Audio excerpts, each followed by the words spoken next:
In a world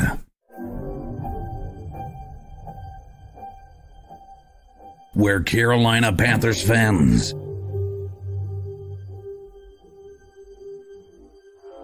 have an insatiable thirst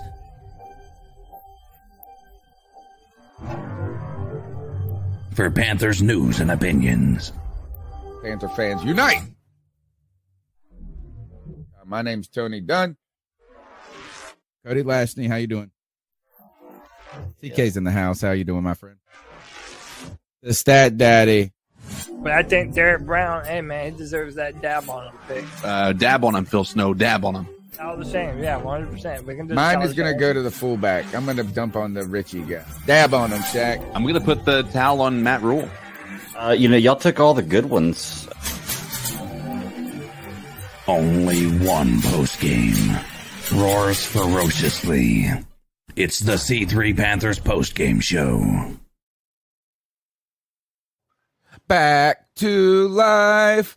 Back to reality, back to life, back to reality. Oh my goodness, the Carolina Panthers got blanked today, and what turns out to be a big old dose of reality. Oh my goodness, PJ witnessed the Walker blunder. Ugh, man, nothing. You know what is like? This game was so bad that even I don't know. I guess Baker Mayfield's the only thing that was all right in this game at any point. And even that sucks. My name's Tony Dunn. It's the C3 Panthers post-game show. Welcome back, Cody Lashney, my wheel man. That was a tough watch right there. Dude, some people say that the opposite of love is hate, but that's not true. The opposite of love is apathy. And man, after the Panthers build you up and make you think that they have a chance to do anything, they just cut the knees right out from under you, and it makes you question, why do I even follow this fucking football team? Well, you know what? I feel like I might know y'all's answer. And it's because you get to get this therapy session, man. I couldn't tell you what else or what other reason it would possibly be for. Today, this therapy session is dedicated to the best Panther fans in all of YouTube. You know him and love him. It's Alex Mex Pro, Brandon R, Dalton Thiedel, G Baby. Oh, you know G Baby's got so much shit to talk, man. Jamie Rivas, Joshua Hall, Michael Johnson, Mossy Man 789 News, Shane Reed, Truckin' Mogul, Underground West, White Chocolate Espresso, Tony Dunn. Ain't nothing to it but to do it, brother. Let's roll. Joe Mixon with 5 touchdowns today.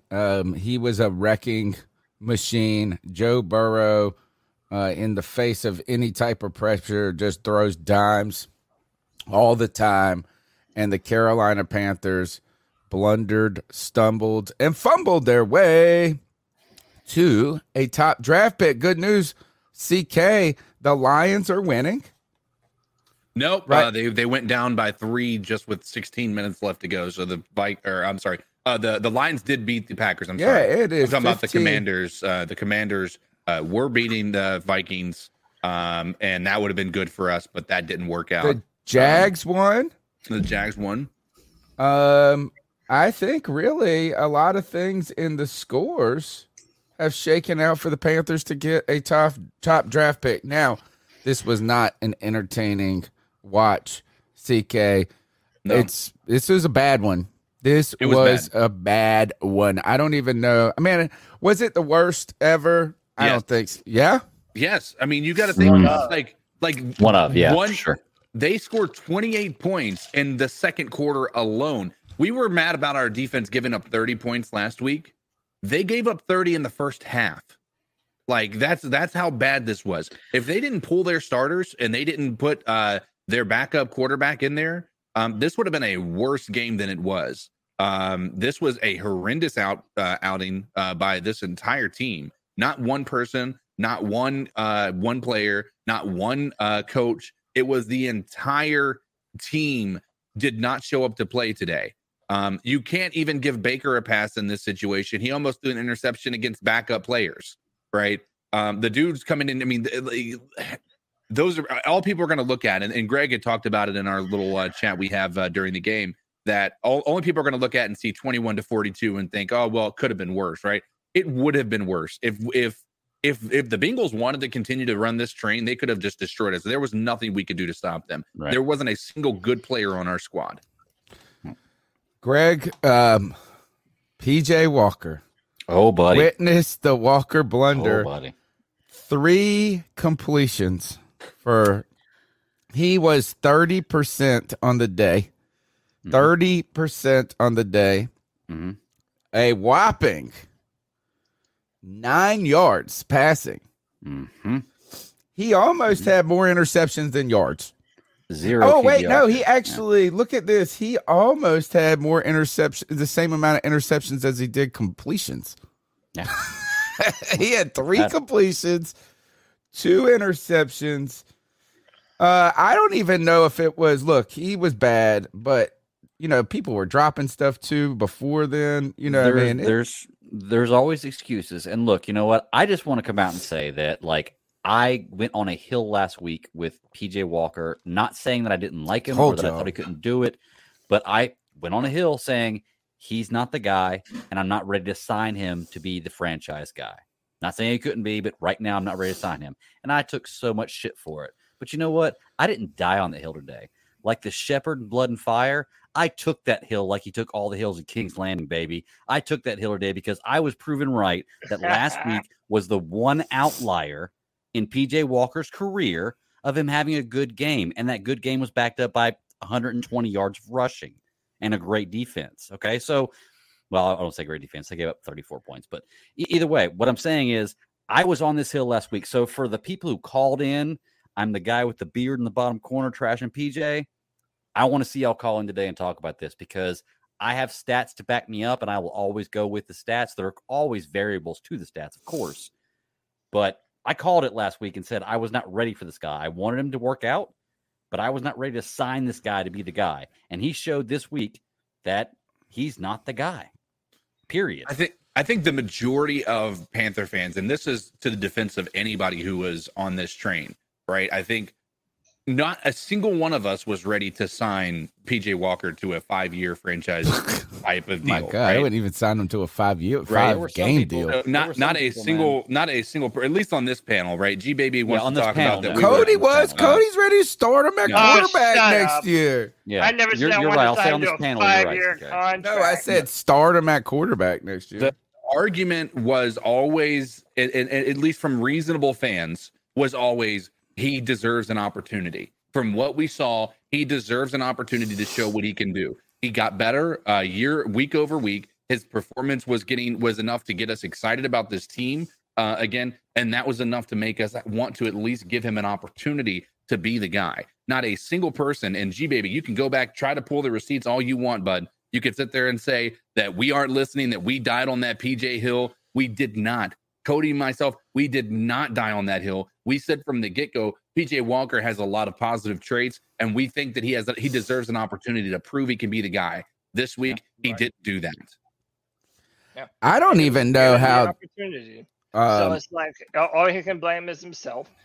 I just want to say that going forward, there is no good option for the Panthers at quarterback. Agreed. Like you better absolutely hope that C.J. Stroud or Bryce Young or whoever the hell the Panthers are going to end up drafting with a top pick, you better hope that they're ready to come in day one. Because if not, then what else are you going to do? What, are we going to go and try and trade for Jimmy Garoppolo? I don't think the 49ers are even going to let him go now at this point. It's like, what are we actually going to do? The Panthers are, listen, I know my fandom dates back to 2011, and I remember the Panthers before, but it's more blurry to me than it is for some of y'all. But what I will say is this, it's certainly in my time being a Carolina Panther fan, there has never been a more embarrassing consecutive or 3 years in a row that the Panthers have just made themselves the laughing stock of the NFL. It starts with David Tepper and his terrible hires. And listen, me and Greg were kind of arguing today, who is this loss on? Is it players or is it coaches? And I think at the end of the day, you have to say it's absolutely all of the above. Our coaches went back to that Ron Rivera, off-man coverage, safe defense. Even when they knew that they were going to throw the football, they wouldn't load the box when they were going to run the football. This team looked like they were actively trying to tank for a top 5 pick in the draft, dude. You can't trust them. You cannot trust the Carolina Panthers. Back to life. Yeah. Back to reality. I want to say that I want to get out in front of this too, because while I will tout that I was on that hill of PJ Walker not being the guy, I also was championing for Steve Wilkes to be the guy, like I said he was. And I'll get out and say I have no problem admitting when I'm wrong. And I can say that maybe I was a little hasty with that decision. Maybe he's not the guy. I don't know, because a lot of this problem, you're right, we had a big discussion about this in the man cave while we're watching the game. A lot of this was on coaching too. It wasn't just on PJ. It wasn't just on players. It was on coaching too. So I want to get out in front of that and say I was wrong about that, and I'll admit that I'm wrong about that. The PJ Hill though, I'll take that one. I don't know. I don't even like. I don't know really what this tells us about our team. Is that I don't. Yeah, it tells us who we thought they are, who we thought they were. Yeah. Right. Before this past 2 weeks, they are who we thought they were. We let a few again. We said it after the Tampa Bay game. Damn this team for getting our hopes up. Like we knew then that we weren't going to be like we got our optimism up, but we knew in our hearts that we were inevitably going to be let down. Even to the point where God, I hate this team for making me feel hopeful again. Right. They did it again. And we've learned our lesson time and time again. But I tell you what, that tells me that I'm a true fan, that I continue to look at the positives and I continue to be hopeful about this team when there's really not a tremendous amount of evidence to do that. That means that I want this team to win, that I want them to be successful. And I know that the argument is wanting them to fail now is giving them long-term success. And that's just not the mentality that I've ever had being a fan. I want to watch good football. I want to be happy being a fan. And they unfortunately have not been able to do that. One of the arguments we got into last night on the Madden simulation is if we're drafted in the top 10, do we even take a quarterback if there's a guy that's not that we don't find that we're in love with? And the argument is you have Matt Corral. If there's a guy that you're not absolutely in love with, then you don't draft them in the top 10. And I said, if we don't draft a quarterback and we're picking in the top 10, there will be riots. There is not a shot in hell that this team does not draft a quarterback if we're in the top 10. And it's not even a question mark at this point. No, I mean, it's like, again, it would be malpractice to not, and I don't even think I guess Cody's right. Is like, you better be ready for that rookie to come in and play because there's really not a lot of other options. Well, let me ask you, are we ready for a rookie quarterback with the offensive line we have, the offensive weapons? Are we no weapon? We got nothing to come in and play. Dude, this team got nothing. So if we picked up a wide receiver in free agency with Deontay Foreman, DJ Moore, and the offensive line we have, you don't think we're ready for a rookie quarterback to come in and play? But look, how about this though? Now we're hearing rumors that not only did the Rams give up, or were they willing to give up a 24 and 25 first round pick, they were going to give up a second round pick as well. This year. And then right before the game starts, there was a rumor that the Packers were going to trade a first-round pick for DJ Moore. And that's where it's like the Carolina Panthers don't even know who they are as a football team. They literally took Derek Brown out of the game due to I think illness. He was hurt. Okay, they said it was illness on the game. Like, he was just sick of this bullshit team, and they pulled him. This seemed like a team that was looking to tank. And they didn't get all these draft picks that they could have had. It's like, what are we even doing, man? We look foolish from top to bottom. Absolutely foolish. Yeah, agreed. I don't know. Is that... Am I missing super chats? We got one. We just got one that came in, right? Yeah, we only got one. Michael Johnson says we won't be good until the ping pong tables are gone. Which I still believe in. I'm still on that. So... I don't know. I think this is that. I mean, I think that keeping Burns, we're going to have to sign Burns now. If they don't sign Burns, then it will go down as like the biggest blunder. That was what Cody was saying earlier. He was like, it's a Carolina Panthers if we didn't trade him and then we don't sign him. Like, it's such a Carolina Panthers thing to do. Cody's right about that. Yeah, 1,000%. Like, imagine if we didn't trade him and they would just let him walk. And I mean, that's what we did to Curtis Samuel. Well, that was the whole point is, yeah. All right, let's just go ahead and get in the calls. I mean, like, really, I don't know what else to talk about other than that Joe Mixon destroyed us. Yeah. Like, good God. I don't even know. Well, the calls started at 2:43. Oh, God. Oh, Kev was trying to say, was this the Panthers or Clemson playing today? Oh, nice. By the way, my wife's where the Georgia Bulldogs straight destroyed the Tennessee Volunteers. Yeah. Which helps everybody. One is it exposes. Doesn't that make Hendon Hooker less attractive? Yeah, not if you ask Panther Pickle. Yeah, he loves some Hendon Hooker. But I mean, look, he's older. He's older by old quarterback standards. Wow. And he's older than Sam Darnold. And he's in a very He is in a very simplistic offense. The same kind of offense Matt Corral was in. It's a heavy RPO, but they do a lot of that stuff. They scheme their receivers open real well. Not too many reads. He's okay mobile, but I don't know, man. It seems like long sledding ahead, man. All right. Well, let's see. Let's go ahead. The number's 252-228-5098. We'd love for you guys to call into the show and let us know what you're thinking about this team, how they're going to go forward after such a destructive loss in so many ways on every possible front, and how awful was it that I knew once they started saying Steve Wilkes was showing them movies like past Panther teams and how tough they played, I was like, oh, God, this is about to get bad.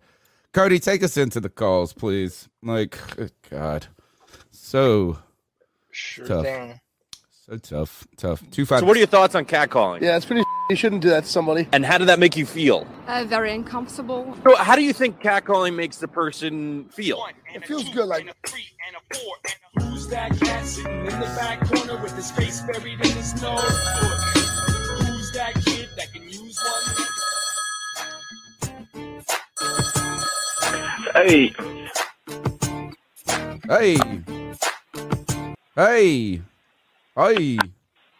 They didn't. All right, let's see if we got. Here we go.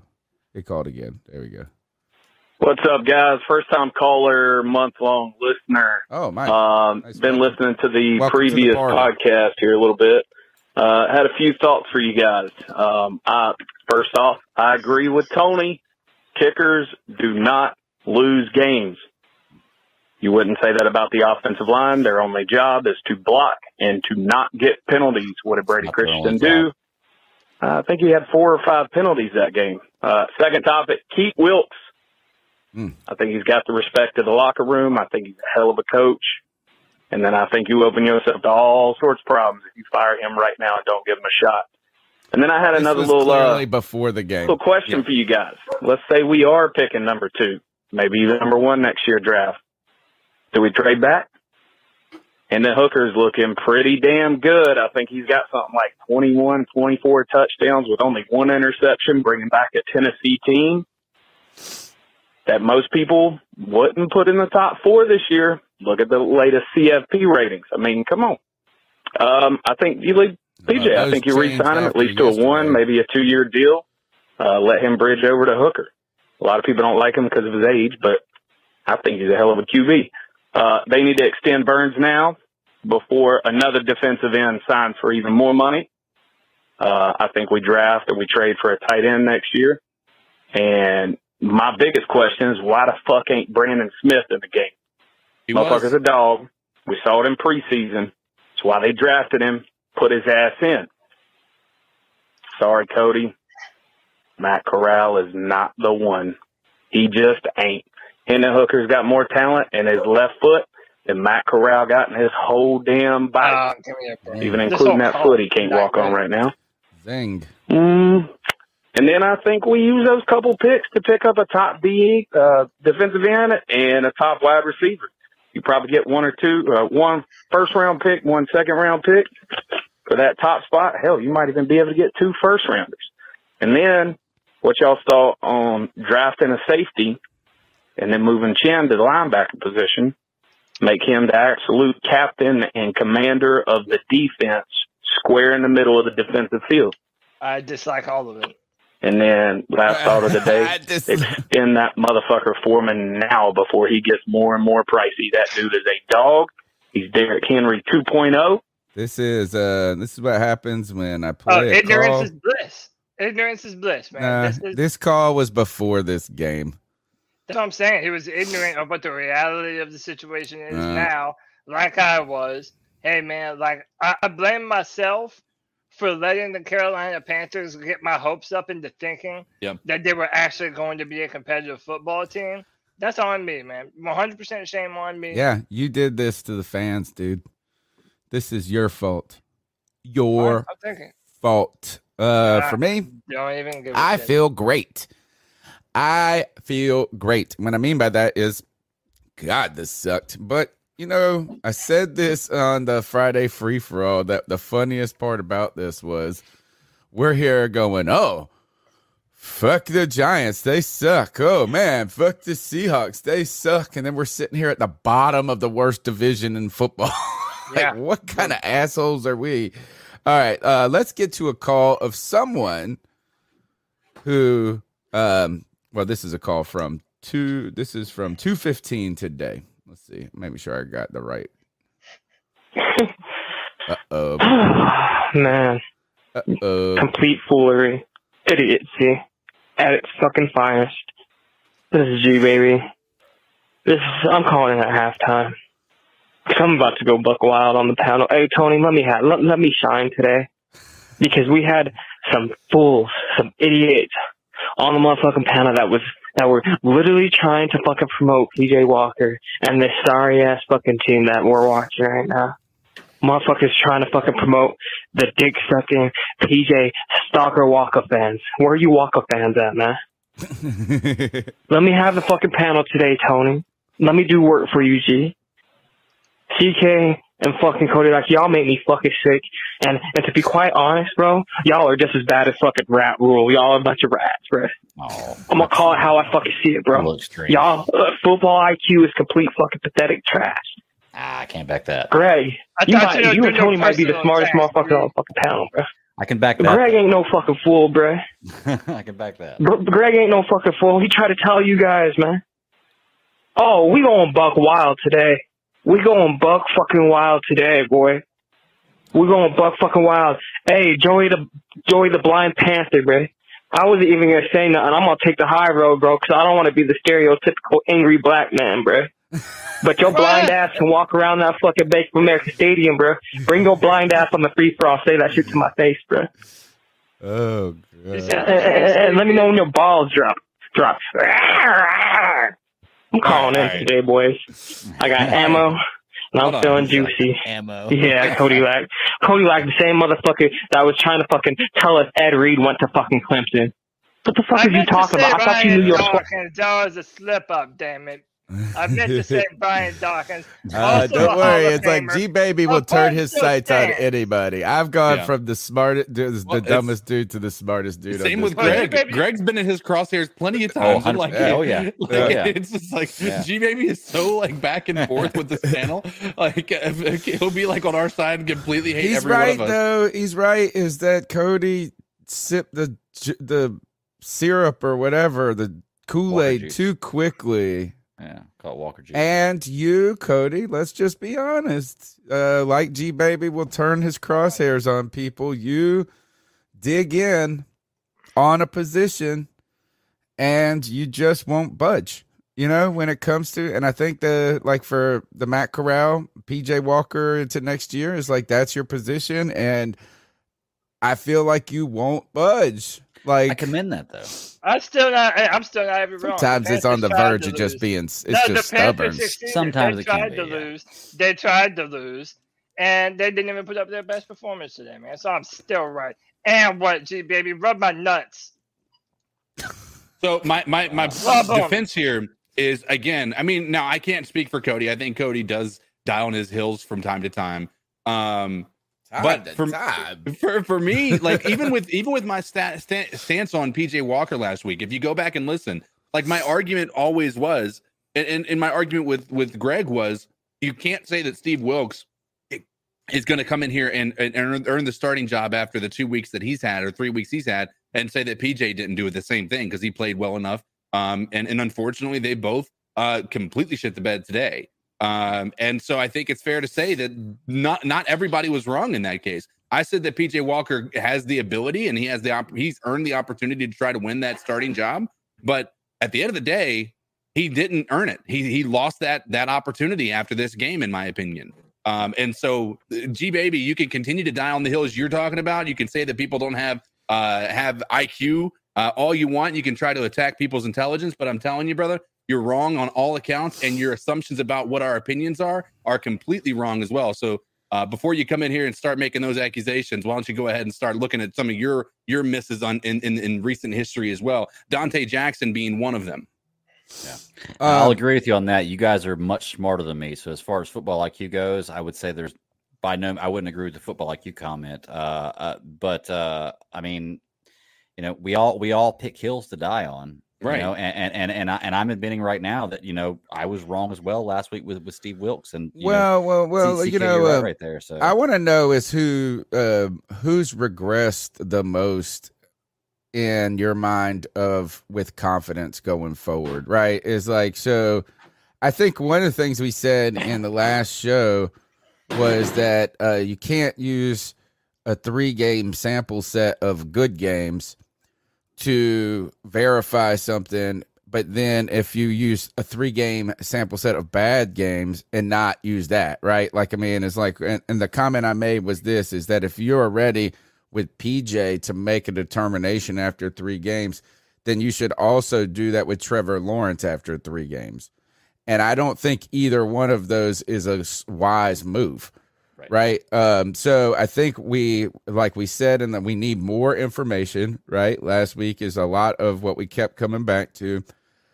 I think this is that I really thought that PJ was playing himself into a long-term backup quarterback role in this league. And today's game was so bad that I think he might have gone back to what he was before that Atlanta game in people's minds, or even that Tampa game.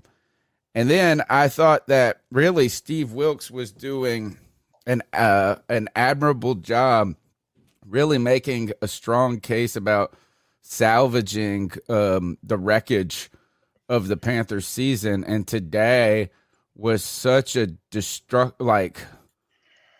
shit show that, like, even I think he has walked, you know, like today's game really made us kind of question at all of those things, if Wilks should be an option. Right.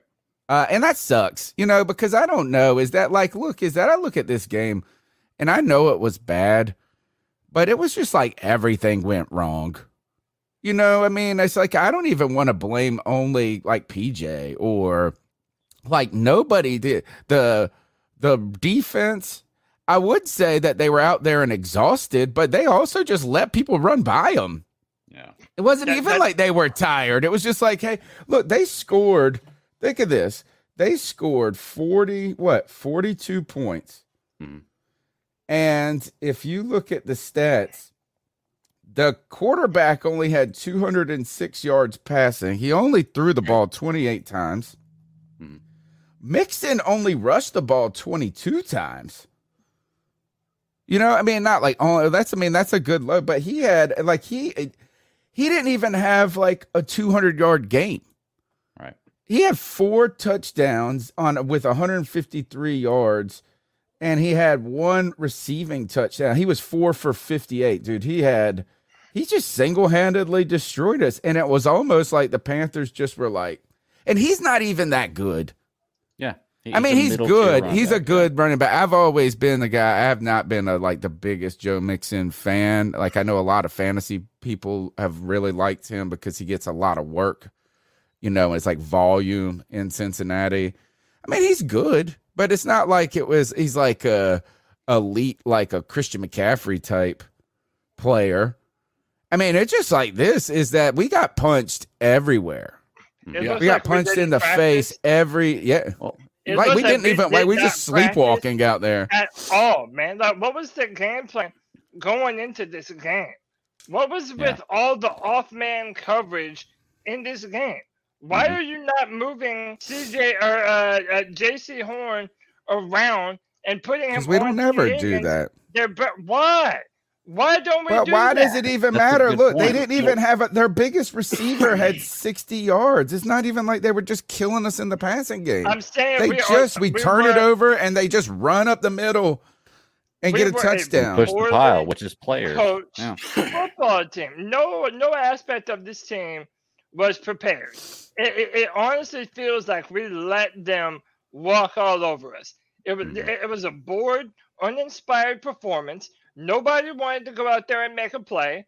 I mean, dude, if you're Steve, you're trying to put your name forth as the new head coach of the Carolina Panthers. You cannot have a performance like that and expect for someone to give you a shot next year. Yeah, you shouldn't expect it, and you don't deserve it.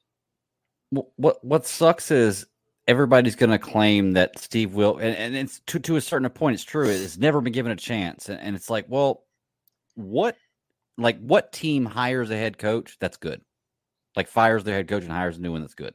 Right. So realistically, everybody going in, it's like a first round draft pick quarterback or a number 1 draft pick quarterback. You're not going to go to a good team. Like every chance you get is going to start out bad. That's why a lot of those kind of back end first rounders sometimes do well, because they're not bad enough, those teams to. Right. And saying that, it's like, I think Wilt should have gotten a longer shot in Arizona because he wasn't given a chance because they gave him 1 year and got rid of him. But as far as Carolina goes, he's the interim guy because he was the best guy at the option there. He's a good coach, for what he does. But I don't think that if he doesn't get signed next year with Carolina, we can put up the not given a good fair chance type deal, because it looks like 2023 wasn't a good year for the Carolina Panthers, but I'm trying to make 2024 a better one for myself. Get started on your resolutions with Factor so you're ready for the new year. Factor's ready-to-eat meal delivery takes the stress out of meal planning and sets you up for success in the new year. Skip the grocery stores, prep work, and cooking fatigue. Instead, get chef-crafted, dietitian-approved meals delivered right to your door. With over 35 meals to choose from per week, including keto options, calorie smart, vegan plus veggie, and more, plus over 55 weekly add-ons, you'll have a ton of nutritious and flavorful options to kickstart your resolutions. Skip that overpriced takeout trap. Factor is cheaper and way more delicious than takeout. Get chef-crafted, restaurant-quality meals delivered right to your door, and they're ready to heat and eat in just 2 minutes, which means more time for you. Head to factormeals.com/C350 and use the promo code C350 to get 50% off. That's code C350 at factormeals.com/C350 to get 50% off. Into this, that he was probably never had a chance of being that guy. He was just going to be an interim coach. God, I mean, this was I didn't even get mad in this game. Isn't that weird? Like, it was not even after the first quarter. I wasn't like, I was just like, as soon as they came out and went down the field and scored 7, I was like, uh-oh. And then we turned it up, we went 3. I think I tweeted this. I'll see what time. We'll go to the next call, but I tweeted, this is about to get ugly. And I think it was when it was them about to just go up 14-0. And it was like, I felt like Ron Rivera was back to being our head coach. It felt like a Ron Rivera coach game. No emotion, stoic, cold, conservative. It's tough, man. It's a road game. This is the type of environment where you get blanked by a good team. And look, they got a good quarterback. This is a get-right game for the Cincinnati Bengals. This was a get-right game for them. And right now, they got the same record, 5-4, I think they said on the broadcast, that they had last year as they started to go to. So if, you get Imagine if they had Jamar Chase in this game. Oh, Good I don't God. want to imagine that. Why would I want to imagine They didn't even have to throw the ball, dude. That's the thing, is they didn't really have to throw the ball. No.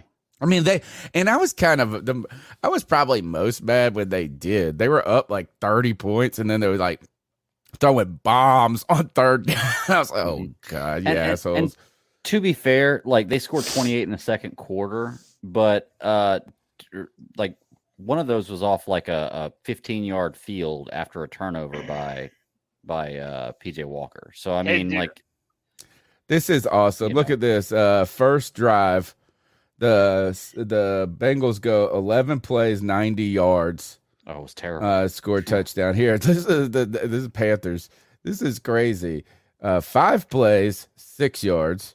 They then we got them off the field. We made them punt. But then this is awesome. This was like the worst. I've never even seen a drive. This 4 plays, 2 yards. 4 plays, 2 yards. And I think everybody played themselves out of a job today. And I to the point where I was starting to get excited about Terrace Marshall Jr. Even he's a bum. Can't catch. He's a pussy. Dropped a few of them, yeah. That Eli Apple, not that man. I actually no. I mean, I'm being too hard on him. But like he is when he catches the ball, he looks like a hands catcher, right? It looks like he attacks the football, which is what you want to do as a receiver. You don't let the ball come to you. You go get it, you know? And I was mad that he got muscled by Eli Apple on that play. I mean, it's a tough catch, but Tommy Tremble too.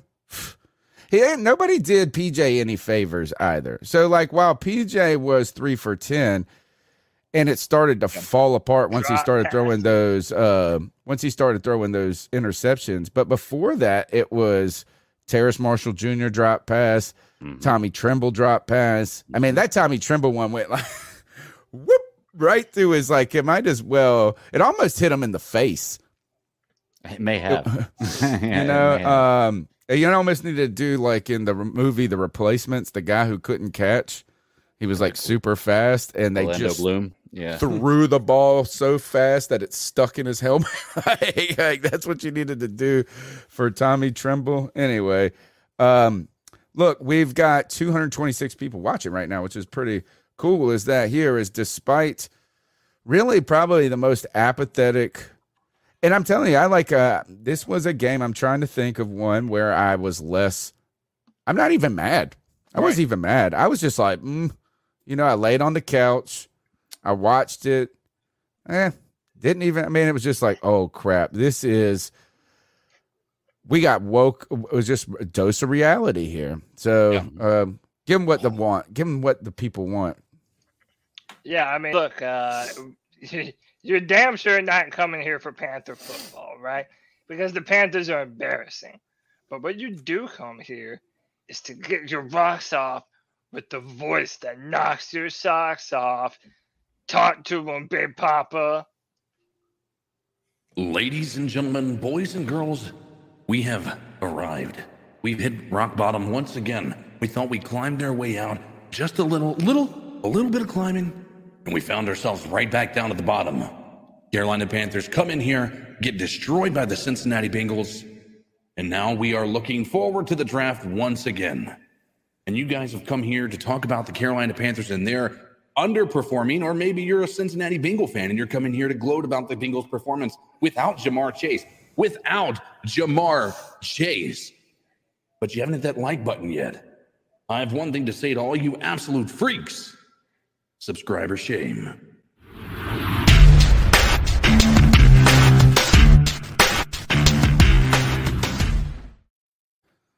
$215 people watching, 73 thumbs up. Listen, man, the Panthers may be inept, but you can help us to not be so inept.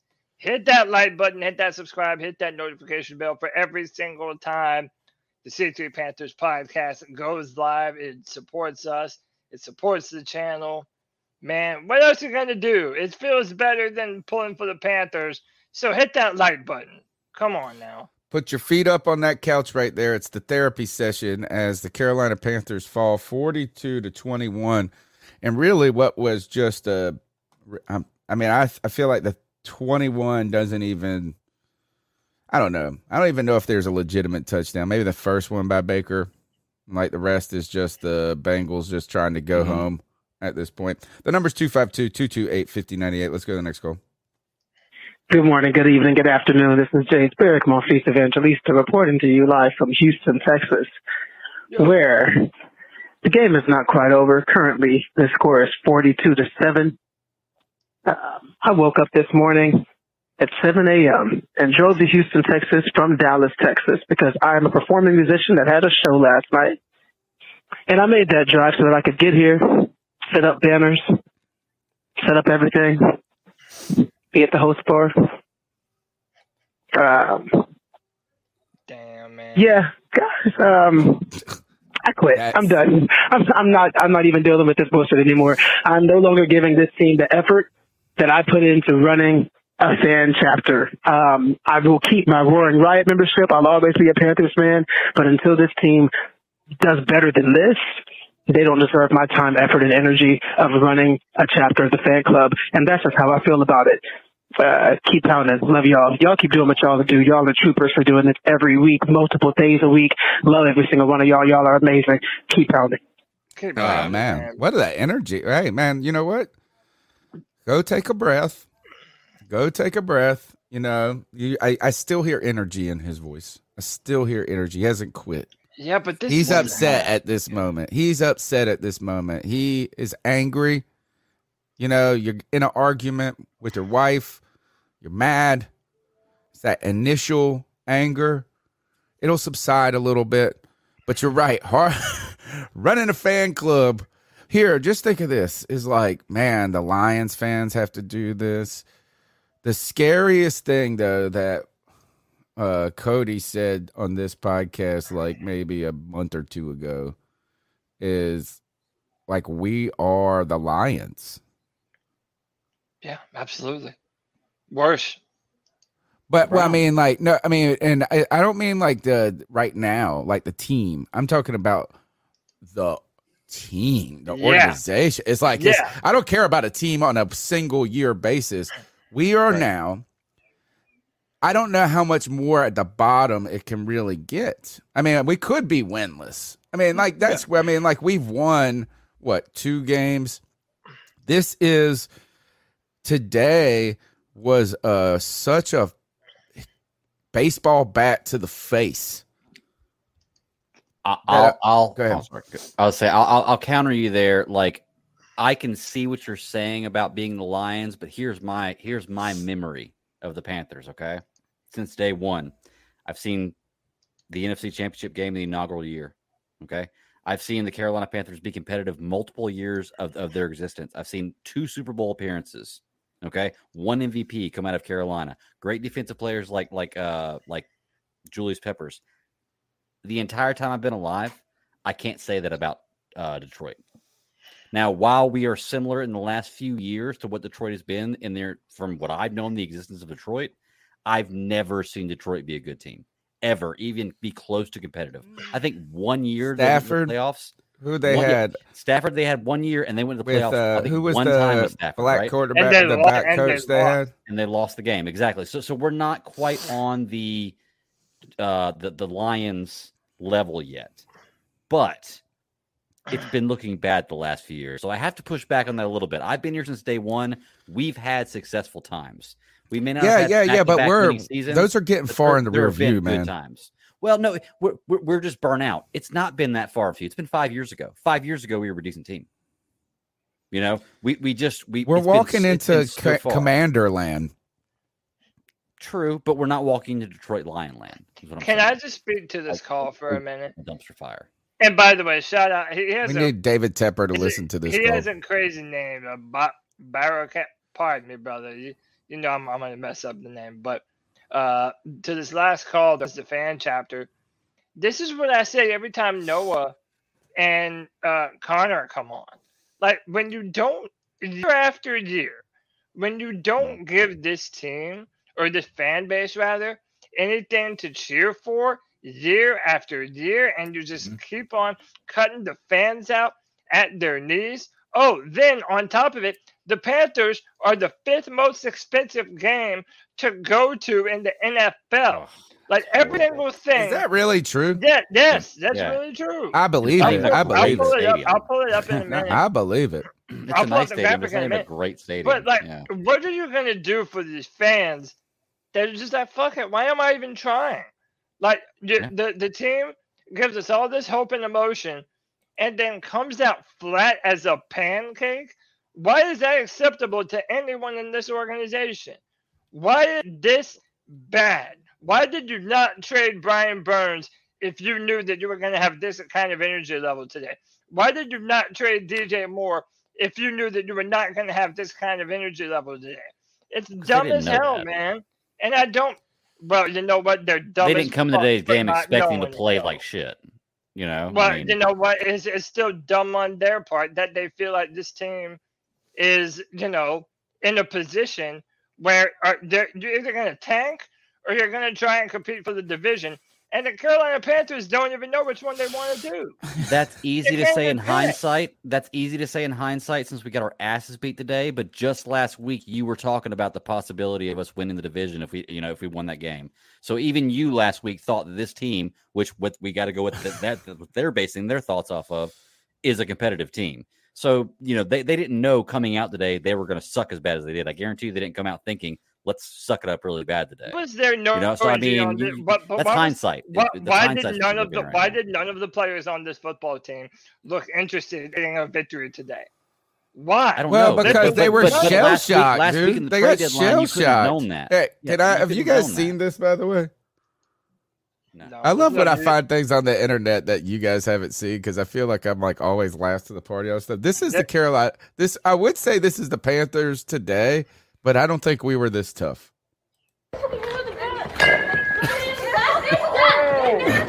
Oh, shit. Oh. Man, she just... I almost think it's fake. Oh, shit. Oh, I think it's fake almost. But, that's how it felt. We just took one right on the chin today. Oh. The number is 252-228-1598. Still back to us. What's up, C3? It's Tyler. It's the third quarter right now, and I turned the TV off and eating some pizza, and I'm going to enjoy the rest of my Sunday. I'm not watching that trash no more. Dude, I don't even know where to start. I took a nap. The defense is just pathetic. Absolutely garbage. I think you're seeing, obviously Dante Jackson is out, but you're seeing how pathetic our depth at corner is. CJ Henderson, I think, is gone after this year. I think we should draft a cornerback in one of the second-round picks that we have. It's horrible. I remember there was something in the second quarter there, with the Rams offense had 12 first downs, we had 0. The penalties on both sides of the football, offensive line, defensive line, so many penalties, and a lot of them are being declined. So whatever the total number of penalties we've had, I think they don't count it if they decline it, but a lot of penalties. I feel like there's absolutely zero effort that I've seen so far in this game on both sides of the ball. I don't know if it's just not prepared or if the players just gave up. I mean, there's absolutely no effort, no inspiration. We've been playing well under Steve Wilkes, and now I don't know what the hell's going on. And then offensively, why are we not targeting DJ Moore? You're paying this guy how much money, and he gets his first target 3 minutes before the end of the half. Seriously, you cannot be serious. Ben McAdoo, I don't know if it's the people upstairs told them to, hey, I want you to suck. You're going to be out of here no matter what. You are ordered to suck. That would make me feel better versus them actually me knowing that they tried to win this game. It's pathetic. And I told people last week, I'm not going to mention any names, but me and Greg were telling everybody to calm down. We want to see more of PJ. It's just one game. We hope he does well. He is not the answer. Right before the end of the half, he was 2 for 7, something like that, for 19 yards, something like that. And then he gets replaced by Baker. He's not even a backup quarterback. And I said that I thought he could be last week. He is showing you how inconsistent he really is. And you want as a backup quarterback, let alone definitely your starting quarterback, to be consistent. That's not what he is. So you guys need to be taking copays for the going to talk therapy. Everyone should pay you $5 every call because you're literally our doctors for every Sunday. I can't take this anymore. I'm watching this crap. It's horrible. Keep pounding, I guess. Mr. Evangelista, he said, I've resigned. I mean, he literally resigned as the chapter president and walked out. You guys take over this shit. Gosh, man, that was tough. It was tough. I think Kev said this in the comments, is that the defense fell off a cliff over the past 2 weeks. 79 points they gave up in 2 weeks. That's pretty brutal. Pretty brutal. I know that you guys said that they looked asleep and this and that. I just feel like they just got shell shocked, run over too early. And then once it was just like this, they didn't know what's happening. Right. The defense did make them punt twice in the first half. Look, right. Or once. It's just and then the offense just was so bad. And then the defense was bad, and then they were bad. It was just oh, God, nothing can go right. Not a single thing went right. And actually, that might be one of the most complete losses I've ever seen by a team. It was across the board. I wonder how many offensive yards we had. You got to keep in mind, too, this started with the defense. I know we want to shit on the offense. This started with the defense. They had them pinned back at the 10-yard line. 90-yard drive. In 9 plays. It's not even like they took this long, 20-play drive to drive 90 yards. It was 11. No, it was 9 plays. It says 11 plays. Started on the Cincy 10. First drive, right? 11 plays, drive. 90 yards. Are we talking about the extra point being included in that? Ooh, I don't know. Because I distinctly remember it being 90 yards with 9 plays. Let me see. I count them. 5-yard pass. 1, 2, 3, 4, 5, 6, 7, 8. Yes, 9 to the touchdown. 10 extra point. Why do they have it listed? They count the kickoff. As one of the plays of the drive. Look, let me just ask this question, right? And we don't have to fight about it. We're all gonna have different answers. That's fine. fine. About it. Let's fight about it. Yeah, fine. Fuck it. Let's fight. I'll smack all you around. Let's go. My question is, so PJ Walker just gave his interview, and he was like, this team had no energy. There was no energy all quarters. And my question is this: who do you put the blame on? If the Panthers are going to lose today, that's fine. But who do you put blame on for this kind of performance? Where should the majority of the blame? Everybody. There can't be a majority. It has to be everybody. Yeah, I mean, I think it goes to this. It starts with the front office. Sure. I mean, let's go ahead and start there. I mean, we had to fire our coach this year. You know what I'm saying? And so every move we've made in the front office has been a disaster. Yep. Bad. So how about this? We haven't won any trades. We haven't won any. We gave away our best player, Christian McCaffrey. Nothing's worked. Hey, quarterback stuff. Quarterbacks. None of them work. There's 4 quarterbacks on this team. 5. I don't even know. Doesn't matter. None of them. The defense. The player, you know what? I would say this is the linebackers. Can we say the linebackers? They're on my hit list. The linebackers are bad. The team's just not good. Just not good by any stretch. Is that they shouldn't be this bad, I don't feel like. So I think this is a collective failure. It is like a systemic fail. And I don't even think it's fair to just put it on Wilkes. You know, is this one of those things? It's hey, take this chicken. Here's a bunch of chicken shit. Go make chicken salad out of it.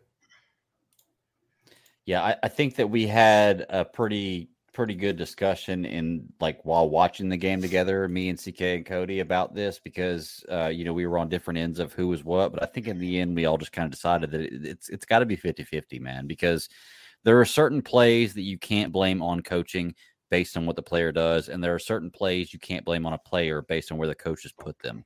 For me, it's got to be right down the middle. I can't put any more blame on one than the other, but it's just an all around failure.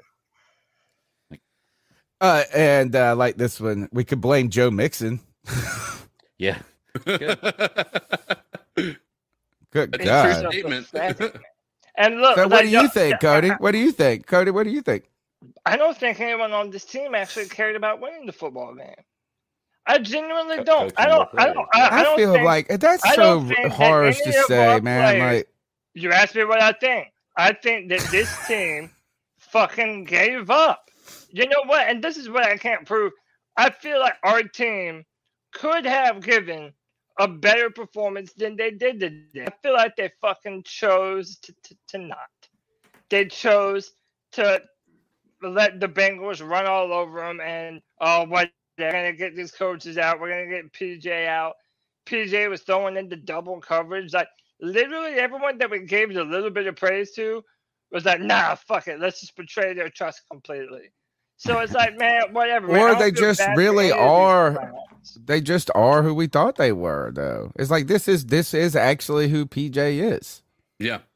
I mean, I'm willing to concede that. Like, I never once was dying on the PJ Hill. Like, I think we can all agree that these guys are that it was going to be a long shot. The same way that I felt about Corral not being the starter, you've got to have that same energy with a guy like PJ Walker who was undrafted. It's not abnormal. It's abnormal for them to come in here and be the guy. And I'm willing to accept that. And that's where people are saying that we're dying on Hills. No, I mean, listen, I think he earned his ability to try to actually get a starting position here, but not there wasn't a single part of me that was like ready to crown this guy as being the next coming of Joe Namath, right? It was always going to be but people were up here saying that we could go into next year starting PJ.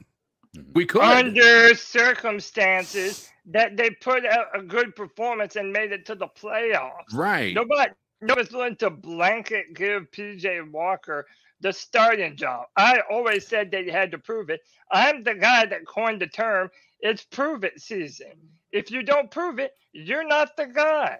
They proved today that they are not the guy, both Steve Wilkes and PJ Walker. Is it fair, though, to say that the team gave up entirely? But I feel like this is that how can you win a game against a superior team, right? Because they got they are a superior team right now. Look, they're 5-4. They were in the Super Bowl last year. They got Joe Burrow. Joe Burrow is legit. He's so legit, like it's crazy. But here's the how could the defense even keep us in this game when you're walking into the second quarter? You had 5. This is how it went. You went 5 plays. Here's first quarter. 5 plays, 6 yards, 2 minutes. The defense got him off the field next. 4 plays. Cincinnati punched the ball. 4 plays, 2 yards, 1 minute. They then score their second touchdown. They're up 14. This is the second quarter, though. 6 plays, 7 yards. And then, I feel like this is that by that point here is where the bludgeoning starts. Is like touchdown there, 11 plays, 41. Cincinnati goes only 54 yards to score a touchdown. Then interception, 42 yards, punt. So we interception, punt, interception.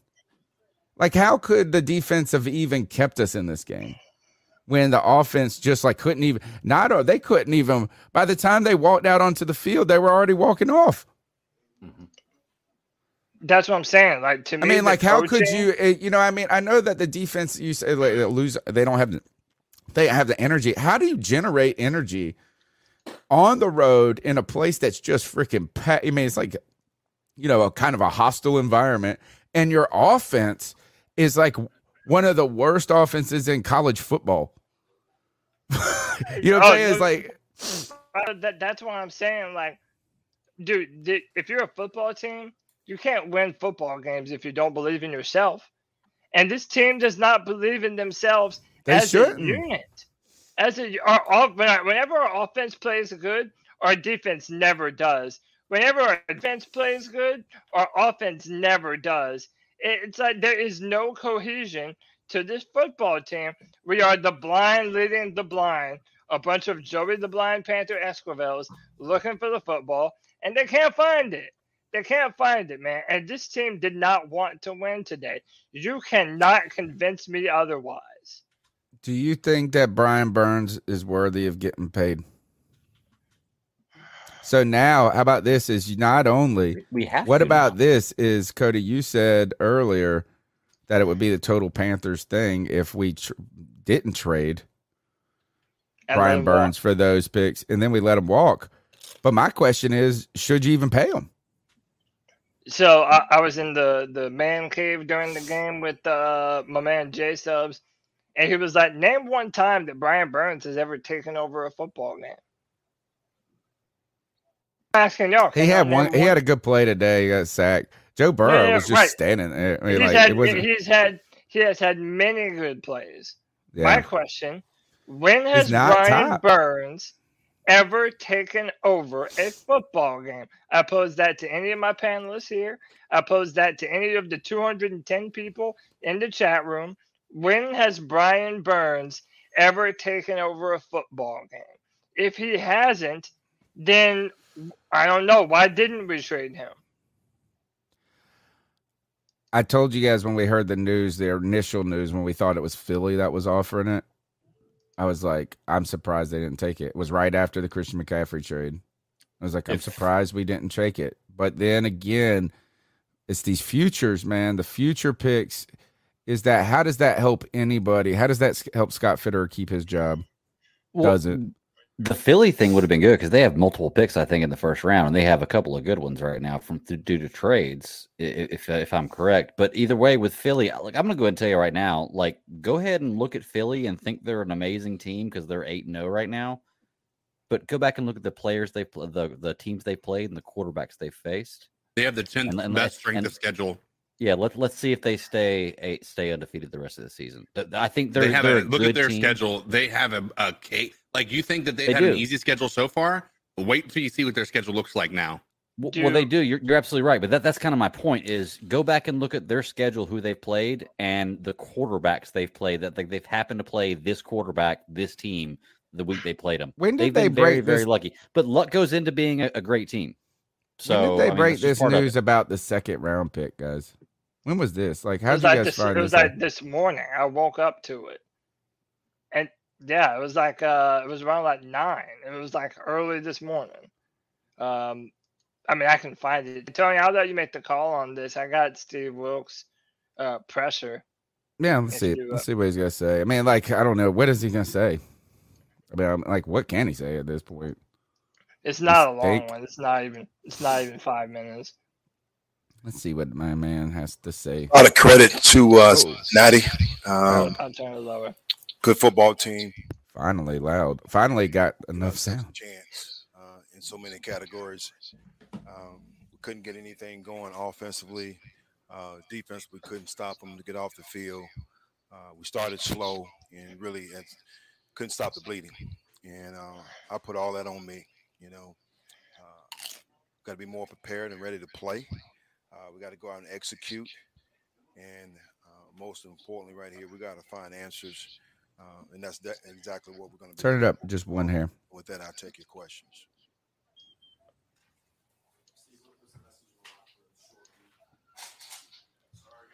That's exactly what we said. Short week, quick turnaround. We're going to do a great job getting in there tonight, getting back into the building, starting to get a jump on our rehab, and push the meetings back tomorrow and come in ready to work. And as you just mentioned, short week, so our minds got to be prepared. We got to put this one behind us. We got to be professionals, got to be pros.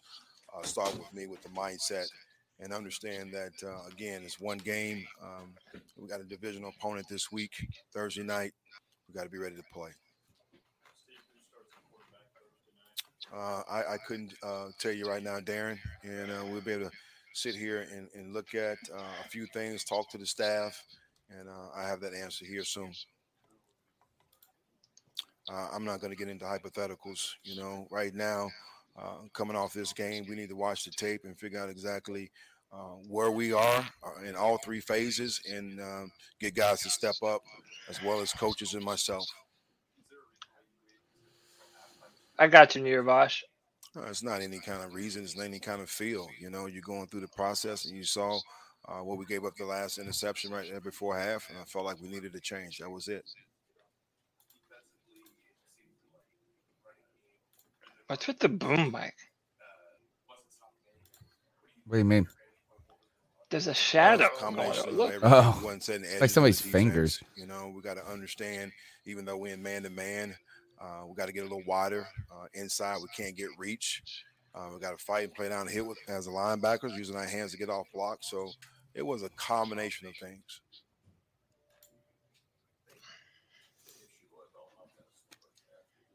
I can't really pinpoint. Got to watch the tape and see exactly. All right, let's get this off. I'm done listening to that. Look, you know what? You shouldn't even look at that tape. Well, I don't know. Is that you should probably? I mean, I know you need to burn that tape, but you probably should look at that tape in shame. Is that you guys said they watched those teams.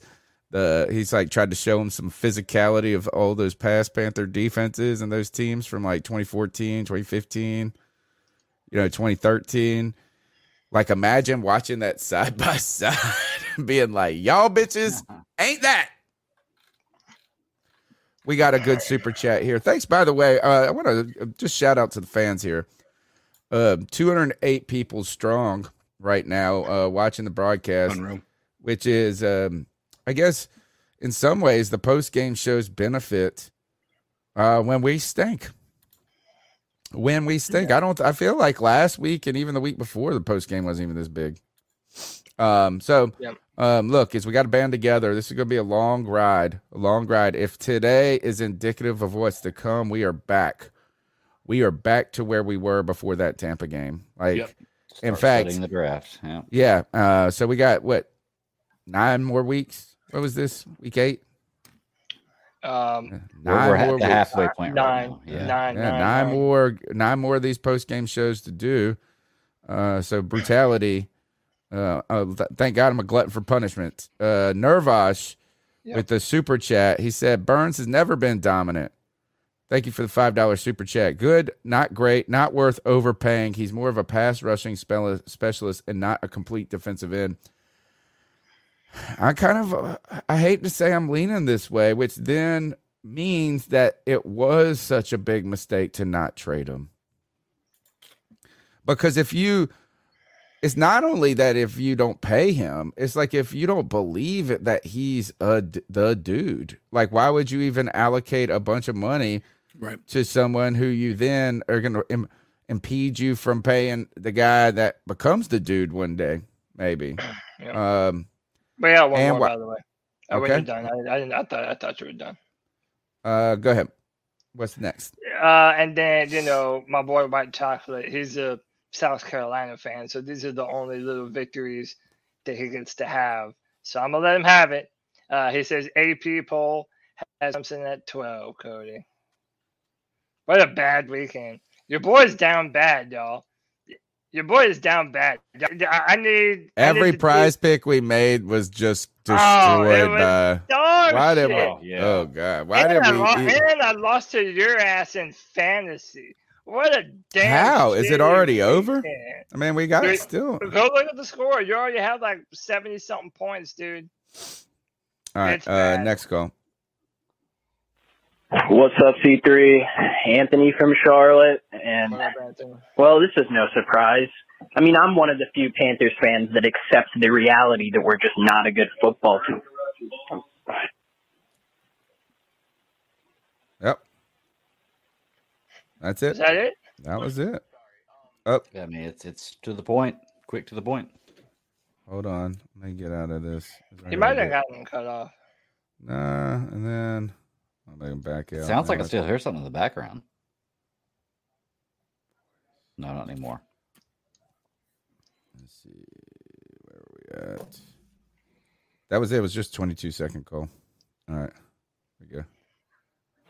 What's up, C3? It's Noah here again. Oh, my gosh, man. I mean, I already knew that we probably was going to win this. Not win, but lost this game. But this bad? This bad, really? Like, it doesn't make no type of sense why we lost this game, you know? Like, at all. Like, we should never lost this game. And it's crazy, you know? I mean, I actually want to say one thing about Baker. I do think I want to take away some keywords, some of the stuff I said about him. Some, you know, he did come out here, got us some touchdowns and stuff, put some type of points up on the board. I mean, you know, we have a short week because we play again on Thursday, but we need to fix something. We need to fix, like, something like ASAP, because how we went into this game, I don't want to see it again, because this doesn't make no sense how we lost this bad. But keep pounding. I'm out. Noah, I'm going to say this, is that we should have lost this game. You know, the Bengals are a better team. We're bad. We're the worst division, and we only have 2 wins. We're not good. One person said in the chat that if we would have put Baker in earlier, might have been more formidable. I don't even really know at that point if that's the case. He's been so bad. Joe Mixon basically had more offense than the entire Carolina Panthers today. Yeah. I mean, it's crazy. So let's go back to Anthony. What's up, C3? It's Anthony. Sorry, my dad cut me off. But what I was saying was I'm just one of those few Panthers fans that accepts the reality of where we are. Okay, we're not going anywhere. We need to draft a quarterback. If this isn't clear as hell to you guys, then everyone's just in denial. I don't know what it is. I don't know why people get hard-ons for 5-win seasons. Sometimes you just have to tear it down. This was absolutely embarrassing. I don't have us winning another game. I just don't. I think the one game we weren't supposed to win was the Bucs game. That already came and gone. Usually the Falcons beat us when we're at home. I just don't have faith, and no one's going to change that for me. This team was just downright awful. Downright awful. Wilkes is not the future head coach. PJ is not the future quarterback. None of these things are what they are. You just need to tank and tear it apart. If that is not clear, then I don't know what else is. David Tepper is going to draft a quarterback. He's not going to not draft a quarterback. It is clear as day. It is the biggest hole on this team. Also, besides DN, YGM, you're fucking garbage. We should have taken Jalen Hurts over your ass. You have done absolutely nothing in your 2-year shitty career. Anyways, guys, Anthony from Charlotte. Love y'all, C3. You're the only thing that keeps pounding, and I'm pounding with it. But let's stay in this together, Panther Nation. Y'all are the best. C3 for life. Keep motherfucking pounding. C3, appreciate you. Thank you. You know what? I appreciate that people appreciate us. Like that makes me feel good that we've been, meaningful in Panther fans' lives. Again, this is Tyler says, who's taking Noah to school tomorrow? I really think this would be an awesome thing. Is like, let's just rotate every day who takes Noah to school. David Tepper, then Steve Wilkes, then a different PJ, quarterback. then No. They need a minivan with all the quarterbacks in it. We need Baker Mayfield, PJ Walker, Sam Darnold. And they got to pick Jacob up Eason's tall ass in the back, and then they can go carpool with Noah. I would say take Connor to school, but he's homeschooled. Next call. Podcast brothers, how y'all doing? This is G from RCA. Man, this was a horrible game. We got our asses kicked up and down the field, man. What the fuck, man? Come on, man. Joe Mixon murdered us, and he's really not all that of a good running back. I'm sorry, he's not. He's not. And without they star wide receivers, I swear, man, they should have knew they was going to run the daggone ball. And we got the people to stop the damn run, but the damn defensive play calling is fucking horrible, man. It really was. And Baker Mayfield came in, and hey, he threw for 2 touchdowns, man. My question is to y'all, man. Hey, this is a question that a lot of Panther fans got to sit down and think. You know, we got Atlanta this damn Thursday. Who the fuck is going to be the starting quarterback? Is it PJ or is it Baker? Give me your thoughts on that, y'all. Sam. Keep pounding. Or is it Sam? I think we should just start a different one every quarter. So it's probably going to be Baker to start, and then he's going to get benched, and then they're going to bring in Sammy Dimes, baby. What's up? That way we'll have a trifecta within 2 weeks. I think you might be right. I think it's either Sam Darnold's going to start or he's eventually going to come into the game. I mean, well, don't get me wrong, if Baker just by chance on Thursday starts the first half off, 2 touchdowns, 120 yards. Today was Baker's there's no best reason game. to pull him. Yeah, there's no reason. Today to pull him. was Baker's best game of the whole season, which against is a backup team. Were they straight all backups? They weren't in the all second backups, half? but they didn't have their prime players out there for most of the second half. Once we didn't open the third quarter with 3 touchdowns, like in 10 minutes, then they knew the game was over. I hope we are tanking. We got to get a quarterback. And look, Carl Van says you're going to trust this team to develop a quarterback. Is like, you know what? You have no other choice. We're going to be in this world until we get a quarterback. You're not in the. I mean, you got to do it. You got to do it. And I don't care if Cody doesn't love Bryce. What is his name? Bryce Young. We got to. I mean, we'll just say that's it. So what are we going to do? Like, we're obviously Tua's good now. Yeah, Tua is good. But I was saying in the game earlier, like we've been hearing on the calls too. There's no way you don't draft a quarterback. You're going to lose the fandom if you don't draft a quarterback. Even if you don't believe, if there's people who don't believe in these quarterbacks, if you don't draft a quarterback, I think you don't have anybody showing up at the stadium next year. So what do you do if you draft C.J. Stroud or Bryce Young and you still have Matt Corral? Like, what do you do with Matt Corral is my question. There's never going to be a legit competition.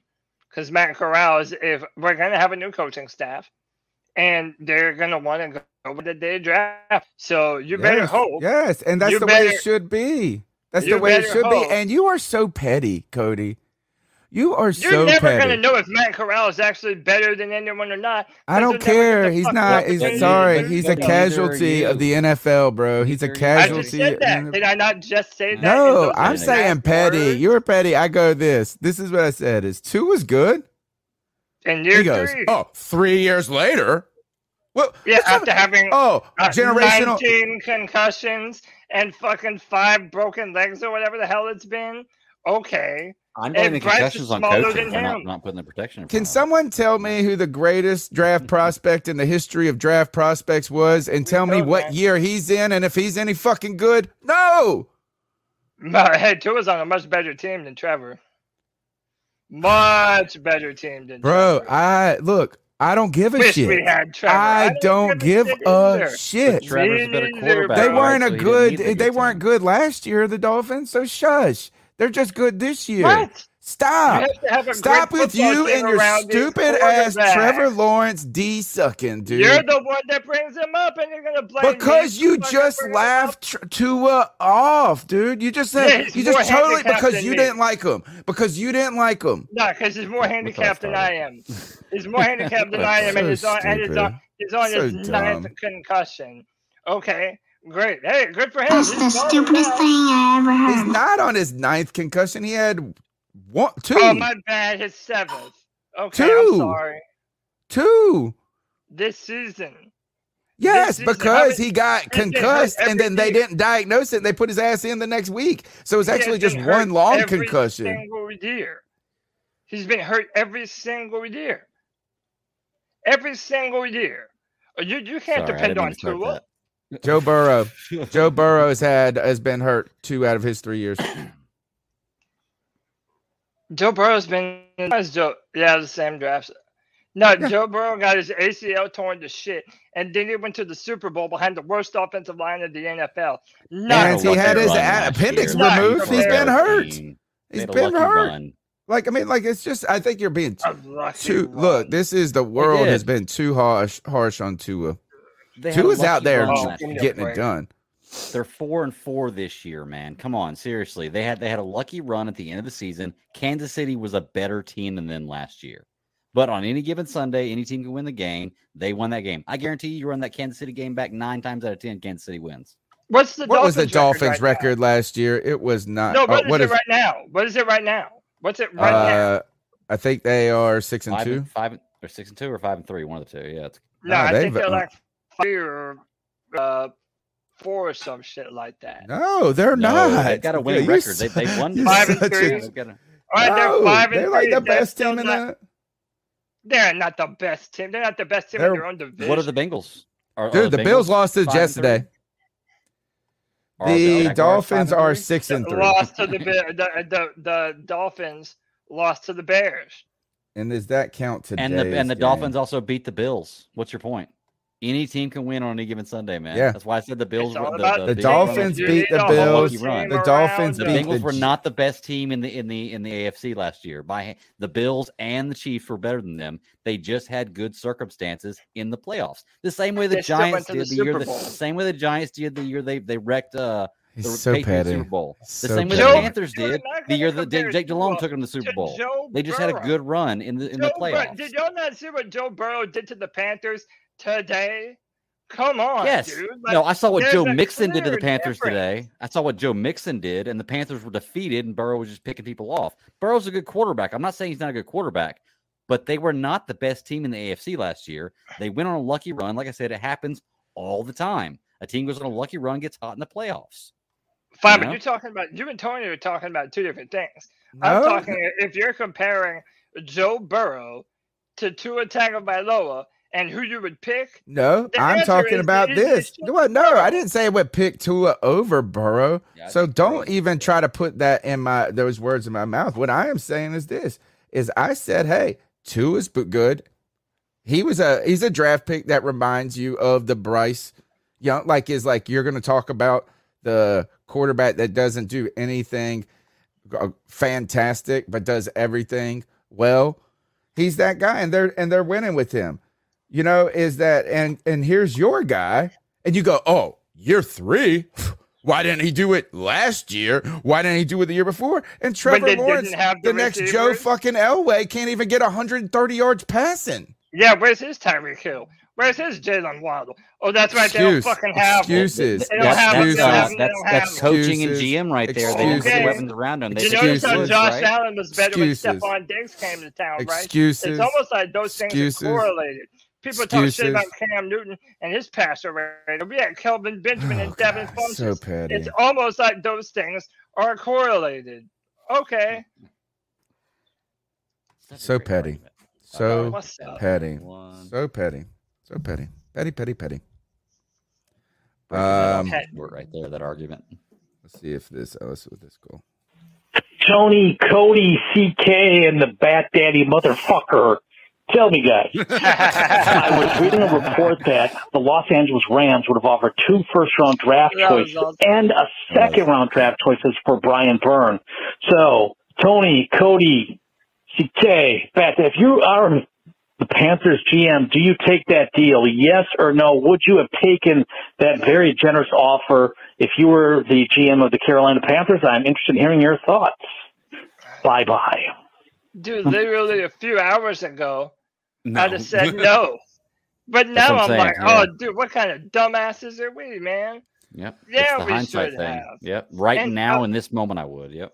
Because I feel like the Panthers want to tank. And do the Panthers overly buy into their own Kool-Aid at the first sight of, like, you know how you get, well, I'll say y'all jumped on it. I know Cody was like, oh, we about to be good. I mean, I kind of like there was some hope that we weren't going to be as bad as we were. Forgive me for being a fan. Like literally, that's the only time I've done is that it felt like this. It was like, do you remember when it was like after we went on a 3-game winning streak last year, and then JC Horn gets, goes down, and you're like, oh, let's go get freaking. We're about to make the playoffs 3 games in. You know, like I wonder if the Panthers organization bought into that too much, or does that really help anybody in this front office or the next coach to give them future picks 2 years later? that's 2 years later. But that's what I think plays into it, and we've talked about this before. Whoever your next head coach is going to be, you're going to need more than just draft picks to bring, to give something. Yeah, to give someone to hang on to. They're depending on players like J.C. Horn, Brian Burns, Derek Brown, DJ Moore, Jeremy Chin. They're depending on those guys. Ikem Kwanu even depending on those guys to be the linchpin of what brings and attracts a brand coach to the Carolina Panthers.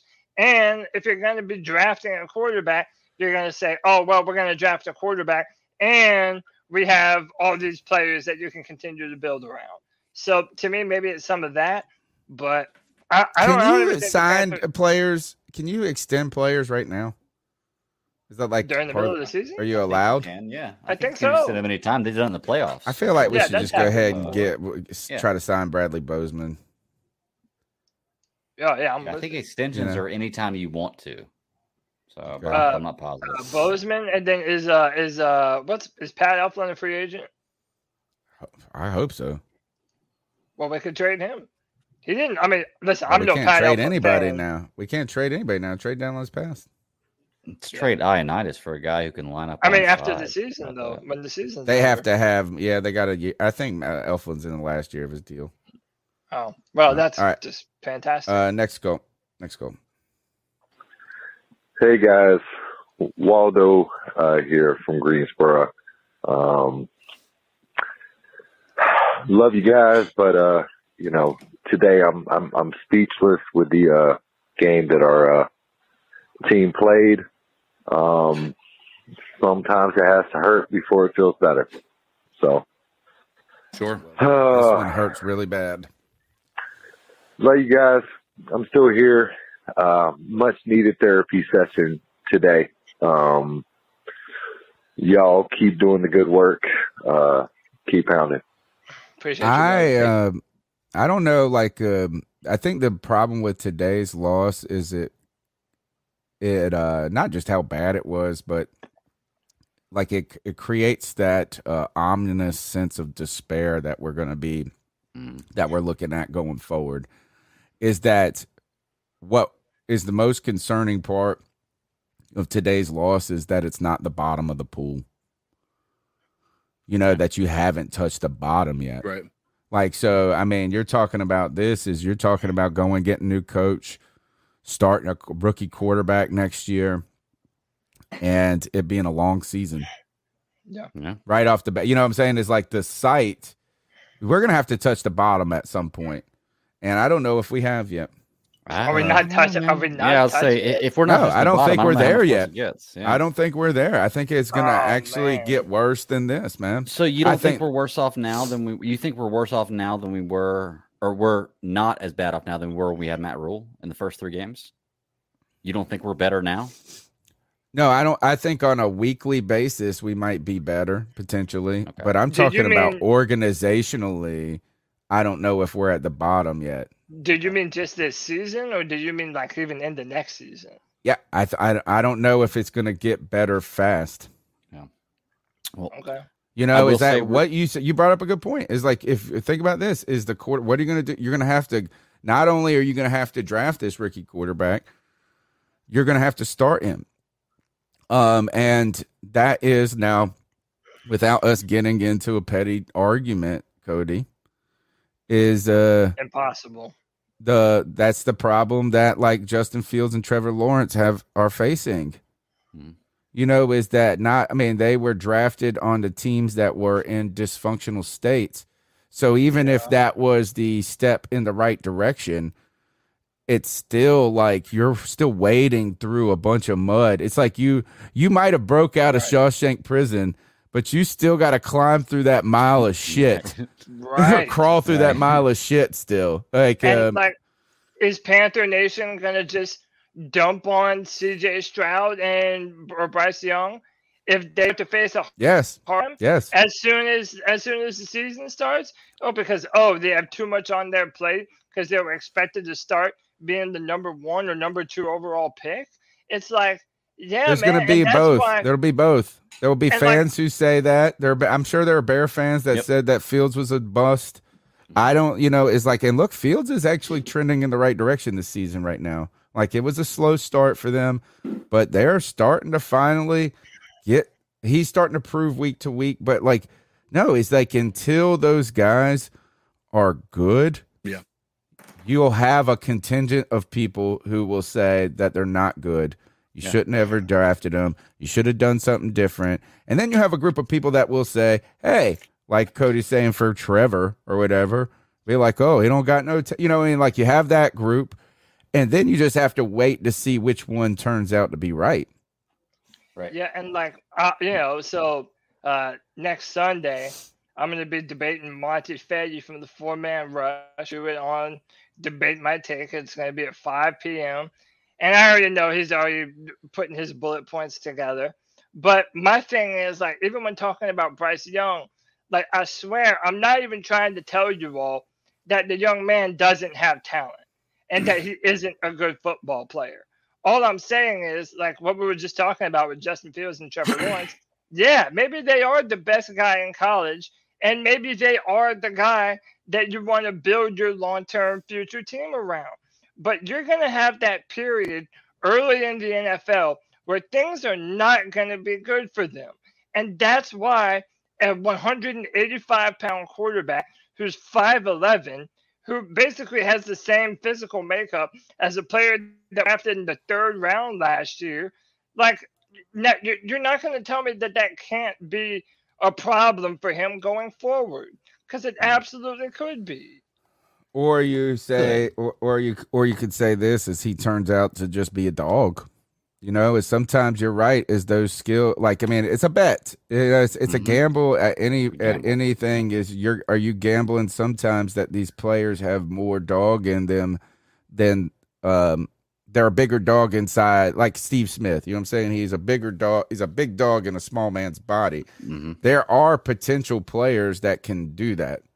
Right? Like, you don't have to be the most gifted player in the history of football to be great. You know what I mean? Like, look, Tom Brady was not a gifted physically, and he turned out to be great. Drew Brees, not gifted physically, and I know these are good examples, but we also have the guys who check all the boxes that turned out to be shitty. The Trubiskys, the Tannehills, you know what I'm saying? Like, all of these guys. Russells. Yeah, like, so they have that. So it's just kind of like which narrative turns out to be right. I kind of wonder, though, it's not entirely out of the question. I know it's going to be tough for that rookie quarterback, but it's not entirely out of question for a rookie quarterback to come in and have some success, enough success to create belief. Justin Herbert did it. Cam Newton did it. It wasn't always in wins. I think Jalen Hurts did it. And secretly, the narrative of the media tried to tell us he wasn't good. But, like, he may have not put up jaw-dropping stats, but he did a little of everything and was never the worst quarterback on the field. Well, can we also say this about Jalen Hurts? He got better. It's not even like someone lied to you.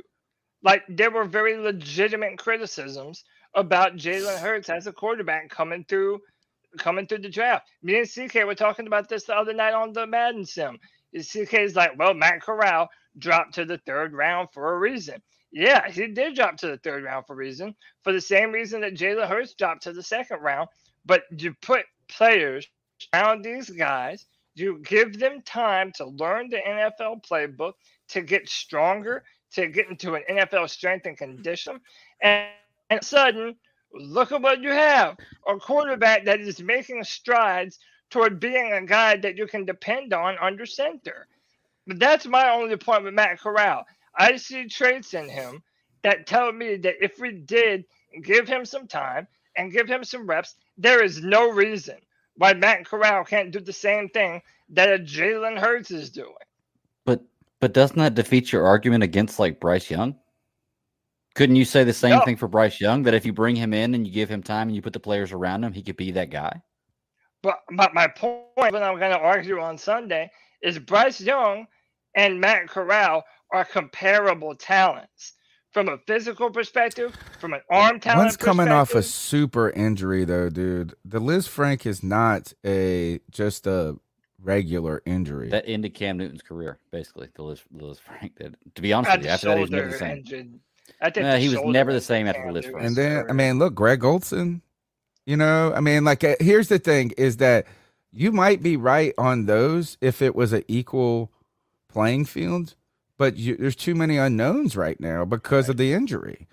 And I hate to just, I mean, it's just a reality of this is that he's going to be a casualty of war. You know, the injury, new regime, it just has to be. It just has to be. It just is. And it sucks. Like, you know what I'm saying? There are wartime casualties and they suck. So, you know, is that like, but there have been a lot of players that we have seen this kind of happen to, you know, and it's kind of throwing the baby out with the bathwater, but you have to do it. You know what I'm saying? It's like, it's rip the Band-Aid off time. Unless some crazy way you hire somebody who just believes that, like you just hire Cody to be the coach. Like if like you accidentally hire Cody to be that's the only way, which seems ridiculous. Like and on top of that, can we talk about how the Phillies coaches are children? They got like Connor and Noah coaching their team. Yeah. Their defensive coordinator looks like 9. The Philadelphia Phillies? Eagles. Did I say Phillies? You said Phillies. I meant Eagles. Yeah. Well, I just got 2 things about this. Damn it! And I had 2 things. I have one written down, and I can't remember the other one now. So go ahead and talk, Cody. I'll say my other one in a minute. I was going to say, look at White Chocolate said, look at Geno Smith, and that's what nobody believed with. Like everybody thinks that they know the future. Oh, I'm not even saying that I know the future. I'm saying give Matt Corral a chance before you're like, oh, casualty of war is never going to be a good quarterback. Like, yeah, maybe so. Maybe that does happen. But also, it's going to be on another team, though. And wouldn't that be just Panthers' luck? He goes on to be a franchise quarterback for someone else. It's so many ifs and wisps. And, you know, buts, it's like exactly. It's like just too many. And I remember I was going to say now, you have to play the odds here, Cody. Like if you have a chance for a 1st or 2nd round pick and a guy in like Bryce Young or CJ Stroud or whoever, Levis, whoever you decide to pick, okay? If you miss on that 1st round pick, it's going to look a lot less or a lot better on you to miss on a guy like that than if you gave up that 1st round pick and went with Matt Corral and Matt Corral ended up being a bust. You've got to play the odds. To be truly honest with you, if you end up going Matt Corral, he's a bust, and you have the chance to get CJ Stroud or Bryce Young, and Bryce Young or one of those 2 guys ends up being phenomenal, then you're going to take a lot more shit than you are if you pick Bryce Young. It's malpractice. It would be malpractice. It would be malpractice. You just have to do it. That's right. The only way that happens is if the Panthers hire me. So I know it's not going to happen. To destroy our team even worse. Listen, I know that the Carolina Panthers, they're going to look to draft whoever they can. They have to. I will quit this podcast if they don't draft a quarterback. Actually, I won't, but I will lose my shit. But and you know what? Let me tell you a little trick about this Panthers team.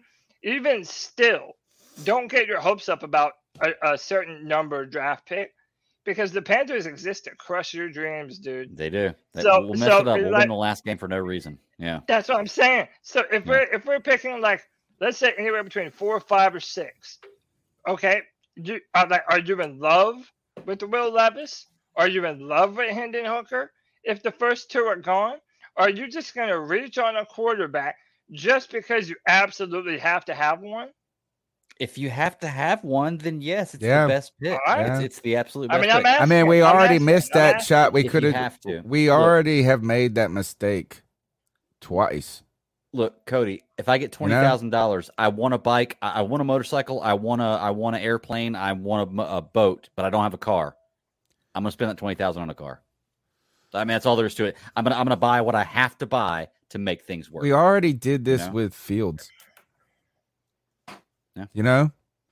Yeah, I mean, we already the exact thing that you're talking about is we did it with Fields. Is like because what you're gonna say is this. Is that if you're Matt Rule and those guys making that decision, you say, we weren't in love with them. You know? And then I'm not even arguing at this point. Yeah. Like, that's exactly what they said. They said, we weren't in love with them. They punted. And at some point, you're not going to be able to. You can't punt. You got to go for it on fourth down. And down the field. That's right. At Yeah, some point in time, you got to do it. Before you go to the next call, I do want to say, because that last call was from Waldo in Greensboro, and it just reminded me, I want to let everybody know that this Thursday, the C336 fan get-together is going to be at the Vintage Sofa Bar in downtown Winston-Salem. We're going to watch the Panthers probably lose to the Falcons, but we're going to have a good time doing it. There may be some Panther punch there. It's a good time, good eats, good food, good drinks. So for Panthers fans who want to get together with C3, I know I'll be there. I can't speak for anybody else because I know it's a much longer distance, but either way, I'll be there, and there's a few C3 fans that are going to be there too. So come check it out. What's the name of the bar one more time? Vintage Sofa Bar in downtown Winston-Salem. Fantastic stuff. All right, Joey the Blind Panther. Glad you didn't have to watch this game. Hey guys, it's Joey the Blind Panther, aka the girl that makes them howl. What the fuck, man? I mean, our defense couldn't even stop an ejaculation today. It was bad. I don't ever remember the Panthers defense being this bad for the past, I don't know, 3 years maybe. It was pretty bad at the end of last year when we all checked out, but it was bad today. It was real bad. Except there were still some positives, and I know I'm gonna get, I know people are going to hear this and be disgusted, I know. But, we did have positives today. We did get to see the young guys. We did get to see Brandon Smith. We did get to have Terrace Marshall get his first touchdown. We did get to see Baker Mayfield not look like shit. We got to see, Raheem Blackshear get a touchdown. We got to see some things that were actually real cool to see. And these are, believe it or not, things we could build on. You wouldn't think today there were things you could build on, but there were. And it was the young guys. It was Raheem Blackshear and Terrace Marshall being able to find the end zone. Yeah, we can build off of that. When we don't have Christian McCaffrey, we don't have Robbie Anderson, and luckily we don't. I'm glad we don't have Robbie Anderson, but we can't let DJ Moore become a clutch like Christian McCaffrey because, then we become too predictable. And DJ Moore, I don't know, I guess he went back in the what do you call it? Some people call it their kitty condo. I guess he went back in the kitty condo. I don't know. But, I mean, I don't think anybody saw him out there. I damn sure didn't. But anyway, guys.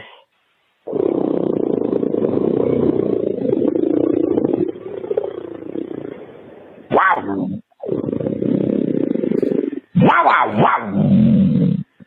Wow. Cody, we're going to have to go watch this Dolphins game, dude. Tua threw 300 yards, 3 touchdowns today. I flip over to the Bears stats, and I go, Justin Fields, they must have put up some – they must have had a good day today. They put up 32 points. He was 17 for 28 passing, had 123 yards and 3 passing touchdowns, though. Tua or Fields? I'm like, what? I'm like, Fields. This is Fields. And then I go, what the fuck?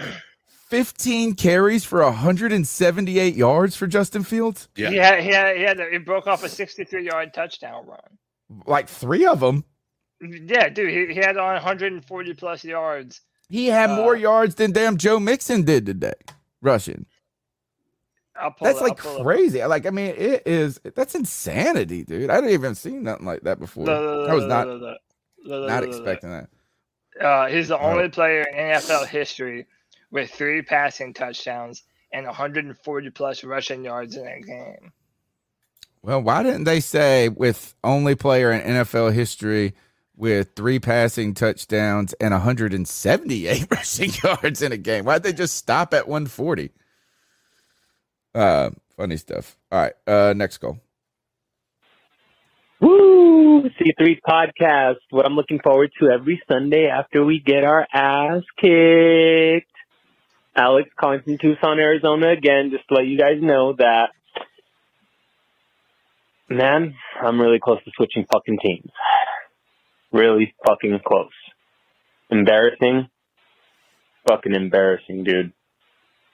And I still believe PJ Walker is and can be that guy that if we draft the quarterback, he can, show him the ropes per se. But defense, offense, special teams, dude, we had the worst hangover. We woke up from a fucking Saturday night out on a Sunday and tried to go out for brunch and couldn't even walk. That's what it looked like.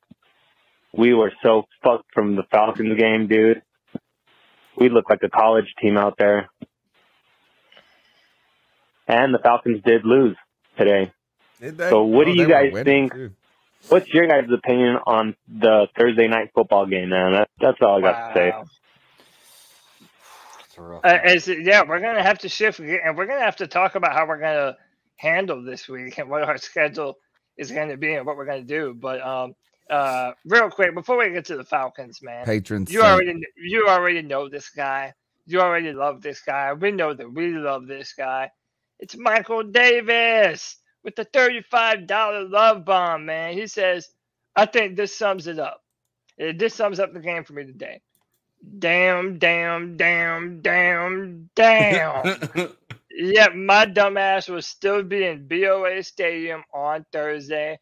I never took myself for a masochist. Guess I was wrong about that.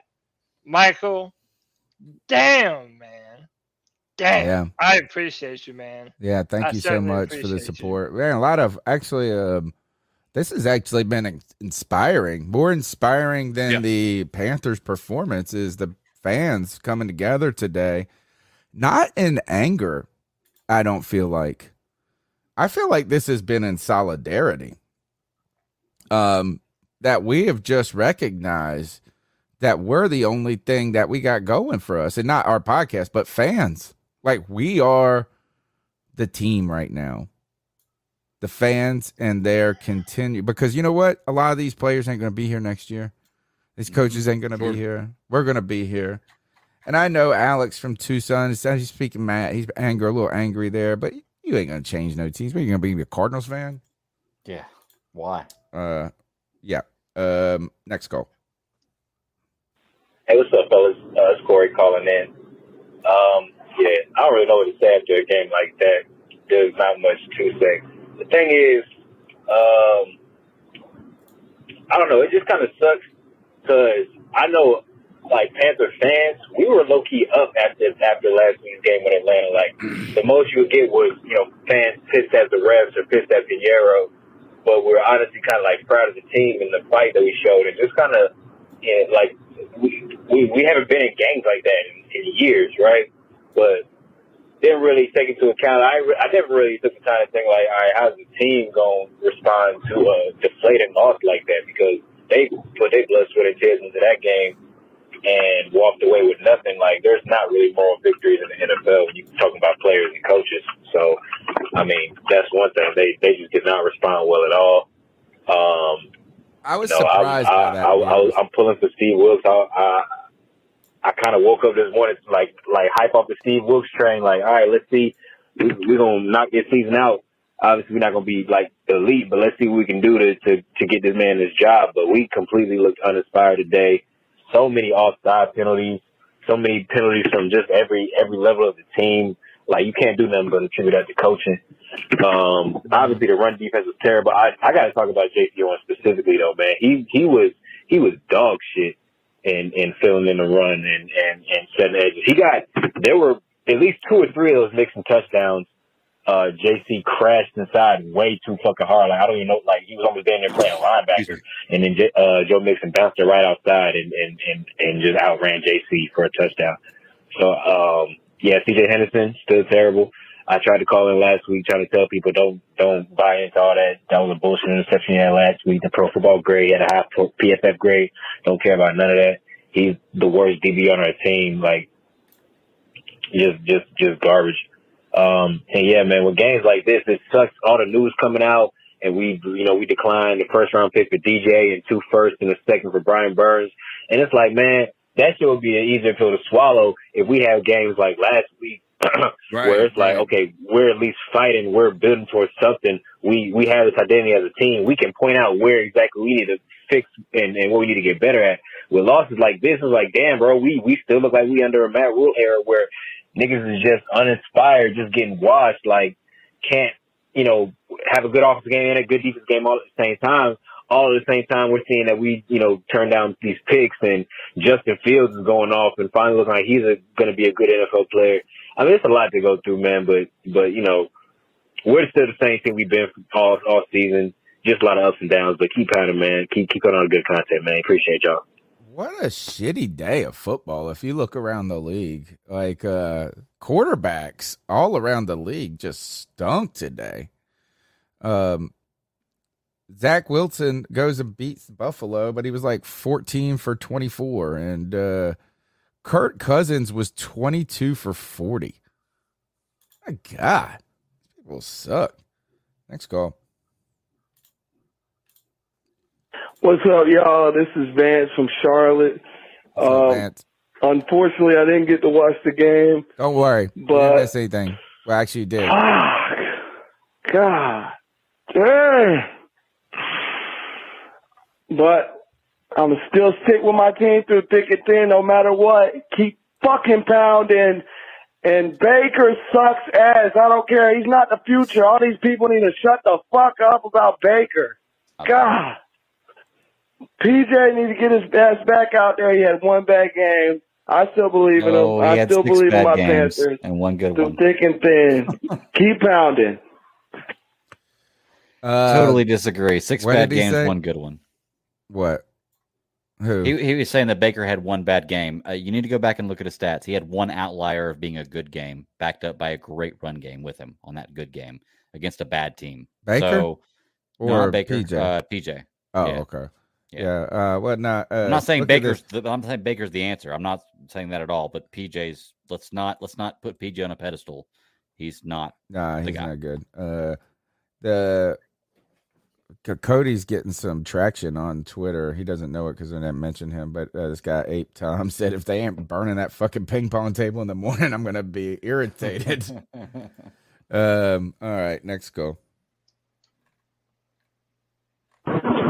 Yo, all right, it is Josh. I called last week. I wanted to call again this week because, I don't know, it just felt right, especially because I went to the game today. I was the guy on Twitter. Oh, man, this guy took a picture from the refer to me as stands JJ. today. I'd appreciate that. I'm going to be calling a lot more often. I've been watching since the Teddy Bridgewater season, but man, we just got smoked today. And I was hoping for a good game, but I just knew the run defense was going to come out flat after last week when we just stole the game. And, bro, there was no chance with all those fans. It almost felt hopeless at some point, pretty quickly, but we really couldn't start anything on offense.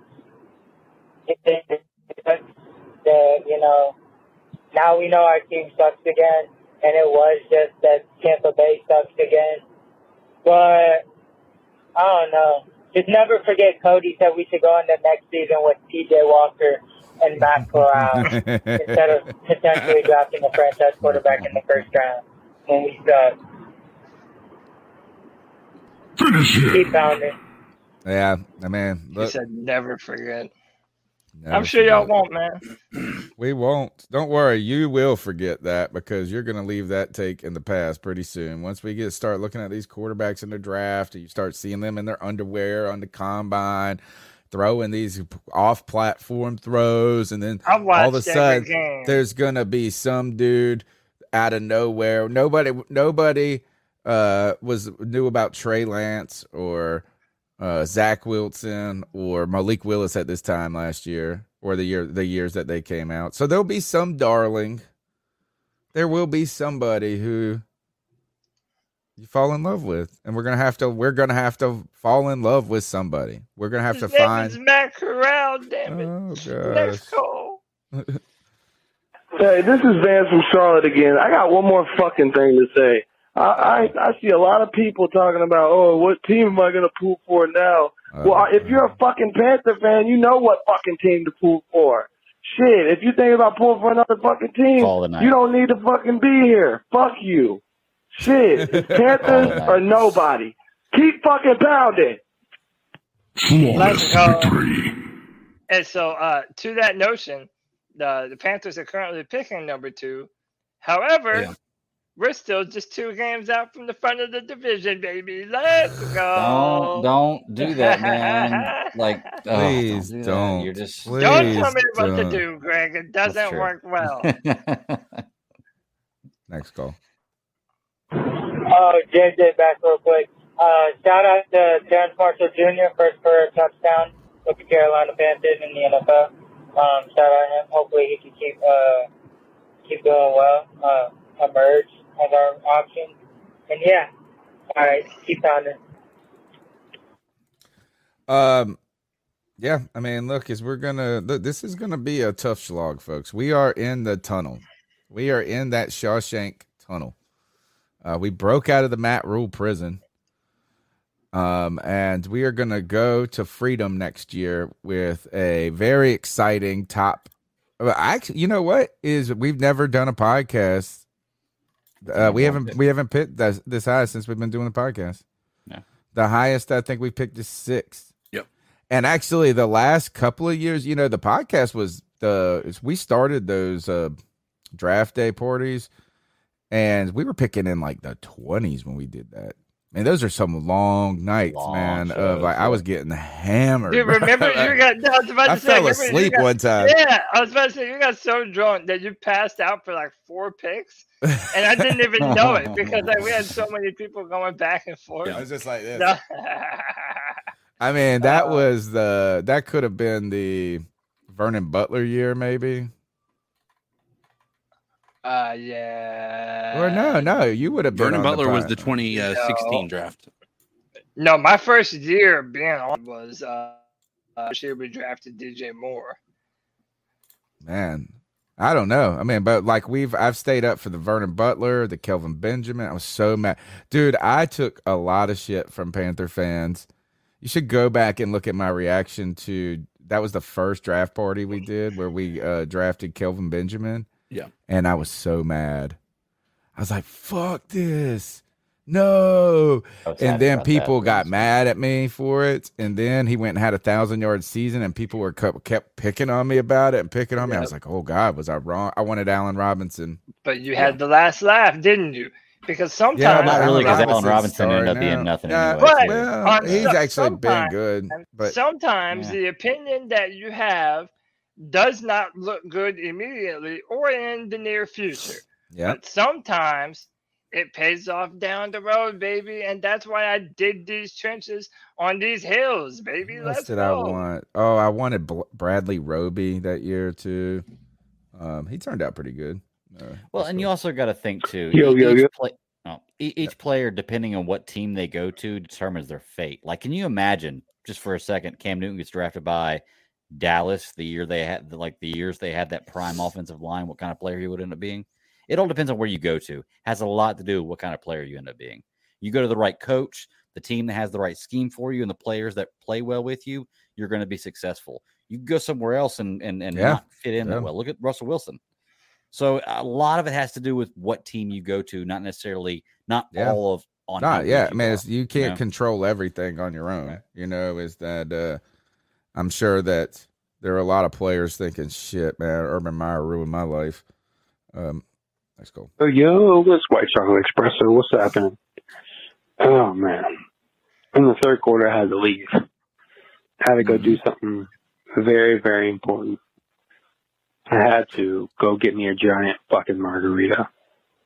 It was a delicious margarita. I had queso with it. It was delightful. Unlike this game. But that's all I got to really say. Cody, where's my fucking money? I want my money, Tony.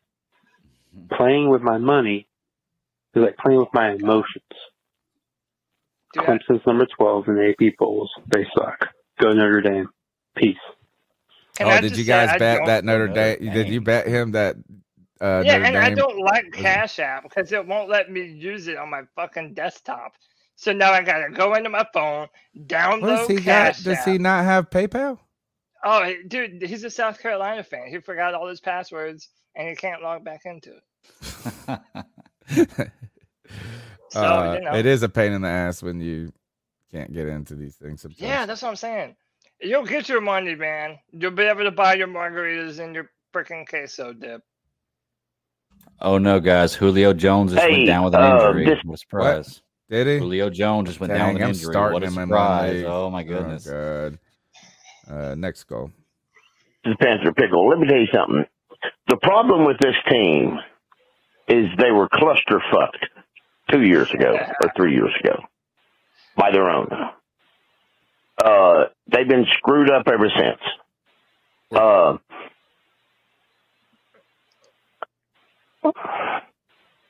I was going to say something shitty about somebody, but I'm not going to because I don't want to be disrespectful, even though they probably deserve it. They just ran back that damn. Let's remember, a backup is a backup. If he's not a backup, he wouldn't be a backup. He'd be a Is starter. this the call I'm supposed to You get two types of backup in the NFL. Yeah, okay. Here's the last call.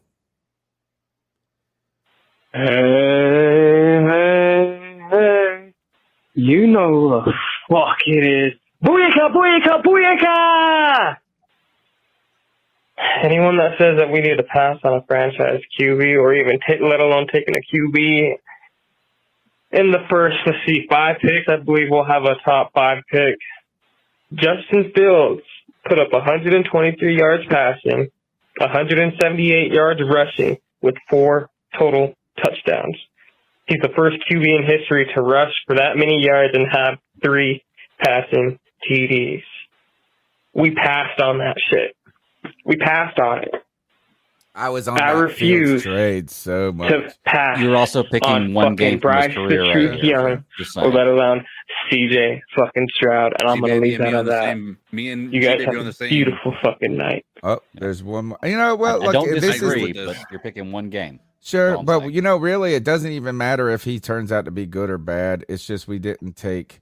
We punted and we said, "Oh, J.C. Horn, he's more of a sure thing. We don't believe in this guy. We're not in love with Justin Fields. We weren't in love with Justin Fields. We weren't in love with Mac Jones. We weren't in love with, and we also are not in love with Baker Mayfield. Not in love with Sam Darnold. Not in love with P.J. Walker. Not in love with Teddy Bridgewater. Not in love with any of these fools. Like, that's the thing is that, you know what? If we would have taken Justin Fields, he might not have been the quarterback going forward. Might be in the same position we are right now. But you tried.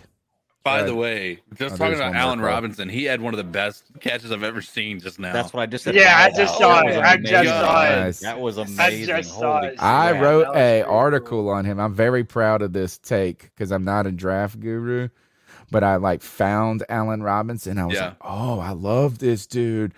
And it turns out that he missed an entire season of high school football. Yeah. Because he had growing pains. He grew 6 inches in a month. Damn. Yeah. Like his feet exploded out of his shoes. You know what I'm saying? He was walking like he couldn't even play high school football because he was too busy growing. This is probably too young for you, Tony, but when I was growing up, they had the Goofy movie. And it opens up with Max hitting Goofy's son, and he has a dream that he's turning into his dad, and he starts to grow and pop out of his shirt, and his feet bust out of his shoes. That was Allen Robinson. That's Allen Robinson. He was a Penn State. Shitty. Oh, dude, that's my childhood. Man. I love it. I love yeah, those I love movies. that movie. I even like the second. All right, let's go. Let's go. Hey, man, I'm going to just say this right now. I'm watching the show. Cody, this is your worst fucking take. I don't understand how you can discredit Tua for having a breakout year in year 3 once he finally gets good players around him and say that he's had all these injuries and all that. But you want to go to bat for Matt fucking Corral, 6'1", 195 pounds, got hurt his last year in college and hurt before he ever played a game in the NFL. What are you talking about, bro? Like, make some sense. Keep on it. I agree with them. No, I think you're too hard on Tua, and I think a lot of the, you know what is I hope that Tua makes these. I wanted Tua that year. I did Remember? too. I was We like, were say calling take for him. Tua, and left-handed quarterback. Just wanted to win, you know. And look, and he might not be the greatest, but here's the thing: is I think that draft people don't like Tua, and what? No, look. What I'm saying with Tua is that if you follow back to the start of his career at Alabama, to the end of his career at Alabama, to the start of his career with the Dolphins, to where he is now, if you're going to sit there and say that he doesn't have a very real injury concern about him as a long-term player, I'm not saying that he's trash. I'm saying that he's been injured a whole lot. And by the way, this injury with Matt hasn't Corral, really been injured a whole lot. This injury with Matt Corral happened, one, in his bowl game, and then in the first preseason Why does that game. matter? Those Why does that are the matter? It's injuries. still an injury. No, but I don't think Tua has been injured a lot. Yes, he has. He broke his hip. Same thing that happened to Bo Jackson. That's what happened to Tua. He didn't have the same thing happen to him. Like, one was a degenerative hip disease. Bo Jackson's turned out to be a degenerative hip disease or something like that. Well, I'm just I don't saying, think it was the same. He got hurt bad at the end of, I believe, his sophomore season, I think. Or it might have been his junior season. No, it was at the end of, it was at the last, it was in his whatever year before he came out. He got hurt in the year he was coming out. And it looked like it was going to be devastating. And look, he started. He got banged up the year before too. He started 9 games in 2020. Yeah, so to the caller, and he started 12 games last year, and with a coach that didn't like him. And now he started 6 games this year and through 9. But you're not hearing me. He may have started those games, but he was still dealing with a lot of injuries. Even through those starts, some of those even hindered his performance. What I'm saying is Matt Corral's not going to hinder his in the future? Yes, the Lisfranc and the ACL tear, but hey, the two injuries in 2 games. Tua Tagovailoa is getting a chance, isn't he? So, fucking give He was also a number 1 draft pick. Right. He's not arguing not giving him a chance. He's saying, how can you hold against Tua that he's injury prone and not hold that against Matt Corral was the argument. That was what the caller was saying. Because Matt Corral's just as injury prone as Tua. So you can't use that as a downfall for Tua. In fact, even more so because he hasn't even played in any games. They're both injury prone. Yeah. Through their career, Tua had more. I don't think you should say that Tua is injury prone. He's had one major injury, Tony, and he got a concussion, dude. That he had in the year before. I'm talking about Miami and the year before his final year at Alabama. You mean the year he won the national title? No, that was the year before that, because then we beat Clemson. Clemson beat the year that he came in and replaced Jalen Hurts in the second half. I thought he won it the year that was his junior year. Didn't he? No, that was his first. That was his freshman year that he replaced Jalen Hurts. And then the next year, Alabama went undefeated, and then Clemson buzzsawed their ass in the national championship. I am just saying this is I don't think you can call Tua injury prone yet. I don't think that's fair. He's had one major injury. I don't think you can, and the concussions in the NFL, I don't consider that injury prone thing. Is that when you're a quarterback and you're getting blasted, like that just happened. Like Cam got a concussion.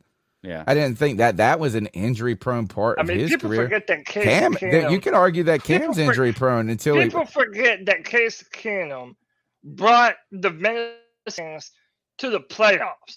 And they were one of the best teams in football. What's that going to do? What's that going to do? What I'm saying is my point remains sleight of hand. This is sleight of hand. Tua Tagovailoa as a talent is a basic talent. That's it. I don't think that. I think I think you're kind of just disrespecting him, but okay. And I think you're missing the argument too. I think the argument somebody called in. Damn it.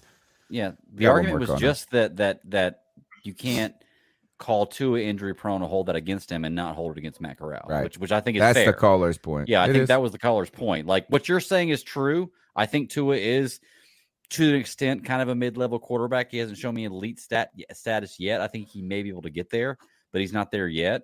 But I think what the caller is trying to say is you're defending Matt Corral, who's just as injury prone as Tua, but using it against Tua in your argument. Well, Matt Corral's never played a full season of football, so So yes, so there you go. Boom. You just verified his argument. You just verified his argument. He didn't even not even play a full season. He didn't even get into the NFL and make it through the preseason. All right, if Tua's as good as you say he is, then the injury prone thing shouldn't be that much of a problem. And the same. He's not injury prone. I don't think he is. I think he's had one major injury. I think he's had one major injury. No, I don't think so. The other thing is this. The only reason y'all say, look, Tua just doesn't have an elite trait. He's just good at everything. He's not great at anyway. That's the only reason people don't shit on that they shit on Tua is like he's not exceptionally mobile. He doesn't have the biggest arm. He doesn't like have the intangible. Like he doesn't have this one thing that Trey Lance had. But here's the thing right now is that sometimes Tom Brady didn't have that either. So I don't want to just say that Tua is only good because he's got good players. Because, I mean, he threw Jalen Waddle 110 balls last year, and he was pretty good. He's improved. He's improved. And you know what? Sometimes it's good to put good players around people. So, so you can't, I don't think we should shit on him for having success. My literally only criticism, primarily against Tua, is that he is injury prone. You can disagree with that all you want. I believe he is very injury prone. And yeah, he is definitely good enough to make that Dolphins team. He's not a Josh Allen or a Justin Herbert. He doesn't have to be. He's good at what he's good at. But I'm just saying, to me, you cannot. I know I'm dying here. To me, Tua, Matt Corral, Bryce Young, from physical talent perspectives and what they can do, they're very similar in a lot of ways. And I think Matt Corral probably has. Yeah, except for one of them has. Some of them have actually won, though. Yeah, and I just want to mark this time. Yeah, Alabama too. I want to mark this time here. So next year, if Matt Corral does get injured and say the preseason, the first, the second game, training camp. Yeah, then he's injured. I want to say Matt Corral. He's already injury prone.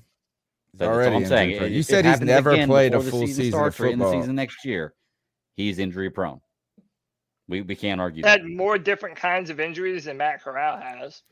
That's the best thing that Matt Corral has ever done is punch out Wayne Gretzky's kid. That's it. Apparently, he didn't even punch him. Matt Corral said it was overblown. There was never actually a physical fight. What? I like him less. That's what Matt Corral said. Yeah, now I like him less. Fuck that. Yeah, kid. I would have gone with it, but not. Fine. All right, last call. Hey, listen here, Cody, don't worry about Matt Corral. Because as it currently stands, the Panthers will probably draft shorty and skinny Bryce Young. And as soon as they draft him, he likely won't make it past preseason before he gets hurt, put on IR. You mean like Matt Corral did? Matt Corral's going to have plenty of playing time. Also, the biggest problem on this team, on defense, is a simple fact is we have 235 or 240 pound defensive ends, or they're edge rushers, and we call them defensive ends, but they're not really defensive ends.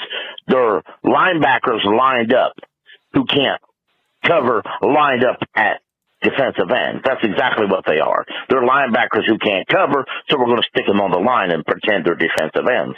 Kind of like you do on Madden. Anyway, they can't stop the run. They can't rush the passer, kind of like, let me see here, Marquise Haynes, YGM, guys like that who shouldn't really be on the field. The Panthers need some real defensive ends. 270, 280. Yes. Charles Johnson was a great defensive end who would rush the passer and get sacks and stop the run.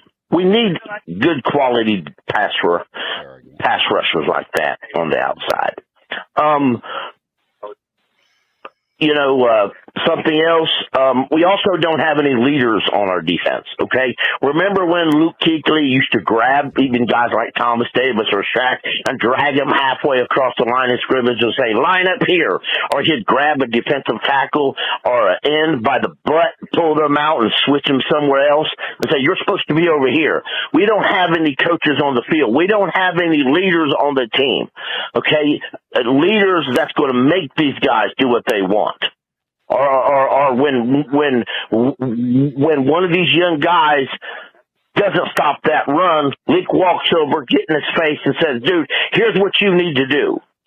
And helps him and teaches him the right way to do it. No, all we got is a bunch of Matt Rule wannabe ass kissers. And Shaq Thompson, dude, you was a good third wheel behind Luke and TD. And actually, you was a better fourth wheel behind Luke, TD, and AJ Klein. AJ Klein. Oh! But your damn sure ass don't need to start. Your ass needs to be cut this off. I like this. Well, first, good call. And then the other thing is I like the scary part about what Cody is saying about with these quarterbacks is that it does suck if none of them are fantastic in this draft when we were told that this was the greatest class 2 years ago. Remember when last year when everybody said, don't take Malik Willis, don't take Malik Willis, don't take Matt, like the next year. And the one that the comment that's sticking out to me is that I don't love CJ Stroud. And they said he's like, he's big, but he's not very fast. You know what I'm saying? It's like, is that I saw him run to the sideline one day. I was like, oh man, he ain't like nothing. They ain't like Cam was. You know what I'm saying? Like neither is Bryce. They're not fast, really. But a quarterback doesn't have to be mobile to be successful. No, they don't have to be. But like, it does help in the NFL to have a trait like Jalen Hurts right now, or in recent years, a lot of the top prospects, and it has been trending towards more dual threat quarterbacks. You have to understand that both CJ Stroud and Bryce Young are pocket passers. But I will also say that not fast doesn't mean not good runner either. Josh Allen's not fast, and he's getting 60 yards a game. So he's not fast for a fast doesn't mean not 240. good runner.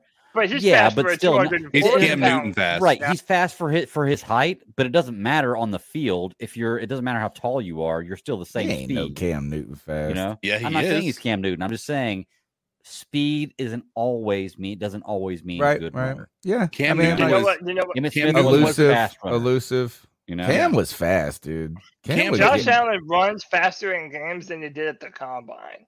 Okay. Yeah, Cam Newton is fast, but Josh Allen is fast as well. They are equal in speed. They're very similar in their body styles and their run type. Like they're not the fastest guy on the field. They're not. If you break free, they're not breaking free for 70-yard touchdowns typically. Right, Cam Newton hasn't had that benefit because he's not the fastest guy on the field. I don't know. He did it a lot, dude. He never once ran for a big touchdown that was like I'm 40, pretty 50 yards. sure Nope. I remember him maybe not about, a touchdown in that case. No, yeah, like he has. always Man, I remember one of the plays. I remember I was walking in this game and I was late to this game, and like the first play of the game was like a 50-yard run by Cam, and I could hear it in the I was like trying to run it, all right. Here actually is like I thought Cam was explosive. He was, but Josh Allen is too. I'm not taking anything away from Cam. I'm saying that they're similar in their speed. 47.1 yards. I just didn't look at. I didn't when I turned on. I hadn't watched C.J. Stroud, so I watched the Ohio State Penn State game, and I was like, Yeah. Cam Newton's biggest rush was a 72-yard touchdown run. Yeah. Was a rush 72. I remember him talking about it one time where he was saying like it was towards the end of his career with the Carolina Panthers. He wasn't running. He was talking about he's never had that big breakout touchdown. Running away from people. Yeah, running away from people. And so like I remember him having a conversation about that. Yeah, I think I see your point though, CK. It's like he could break away for 20 or 30 yards, but unless he was like clear out in front of the field, somebody's going to catch him. I mean, he was like the size of a defensive end too. Right. So here, we got another call. There we go. Hey, C3, this is Tyler again. I just had a quick question, mainly for Cody, but you guys can answer as well. You don't have to answer today. We can do it maybe Tuesday or next Sunday, but who is your ideal quarterback? Let's just say we're picking number 1 overall, okay? Who are you picking number 1 overall? Okay, let's just say it's a quarterback, Bryce Young or C.J. Stroud. Who are you picking? And based on their tape, are they better than Matt Corral? Yes or no? There's no, we don't know yet. No, based on the tape. This is the Tuesday question. Matt Corral's tape versus Bryce Young and C.J. Stroud, whoever you pick. We're not. Who's better? Yeah. And then who's the head coach that you want? Do you want Ken Dorsey? Do you want the Phillies OC? Who's your ideal head coach, quarterback, 2023, start of 2023 combo? Okay. Again, you don't have to answer today. Maybe Tuesday or next Sunday. Let you think about it. Let you look at the tape. Right there. But again, who is your ideal head coach, quarterback, 2023? And the scenario is we're picking number 1 overall. I want Cody to get excited about one of these quarterbacks, dude. I want him to pick the next Herbert. Tony, but this is the deal. I'm already looking. I'm always looking. And there is no Herbert. Like, okay, the closest thing to a Herbert is Will Levis, but everyone's going to hate that. I'm telling you, if you go look at Will Levis's film, Panther Nation's going to be, oh, this guy sucks. He has 16 touchdowns and 8 interceptions and Now, listen, that's all true. He has the most physical upside of every quarterback in this draft. Like, he's asking me about C.J. Stroud and Bryce Young. Like, how about this? Bryce Young might be Bryce Young might be a better passer and more competent at reading defenses than C.J. Stroud. But I think that C.J. Stroud is built better and has a better arm talent pushing the football downfield. Right. And that's not to say that Bryce is bad. I mean, I think Bryce can push the ball downfield. But Miami took Tua over Herbert, so they that's kind of like the Bryce Young versus Stroud. And dude, both C.J. Stroud and Bryce Young are gonna go ahead of Will Levis and Hendon Hooker. Those two guys, from a physical standpoint, are the superior talents. Another guy that we haven't even mentioned yet, who might be available in the second round, is Anthony Richardson from Florida, who's another Josh Allen type that can run around, throw the football all around the field. But the record and the numbers don't match what you want to see from a talent like that. There is no sure bet at the quarterback position in this draft. Well, there never is in so many ways. I mean, look, Trevor Lawrence was the surest bet we've had since Andrew Luck, and he hasn't been that, dude. I mean, he just hasn't lived up to the billing yet. And can I say, too, that even Justin Herbert, when he was drafted, wasn't a sure bet. Yeah. There's a reason why he didn't get drafted 1, 2, or 3. Right. He wasn't a sure bet. So, you can't look at every quarter and maybe well, they're not a sure bet, so we got to go.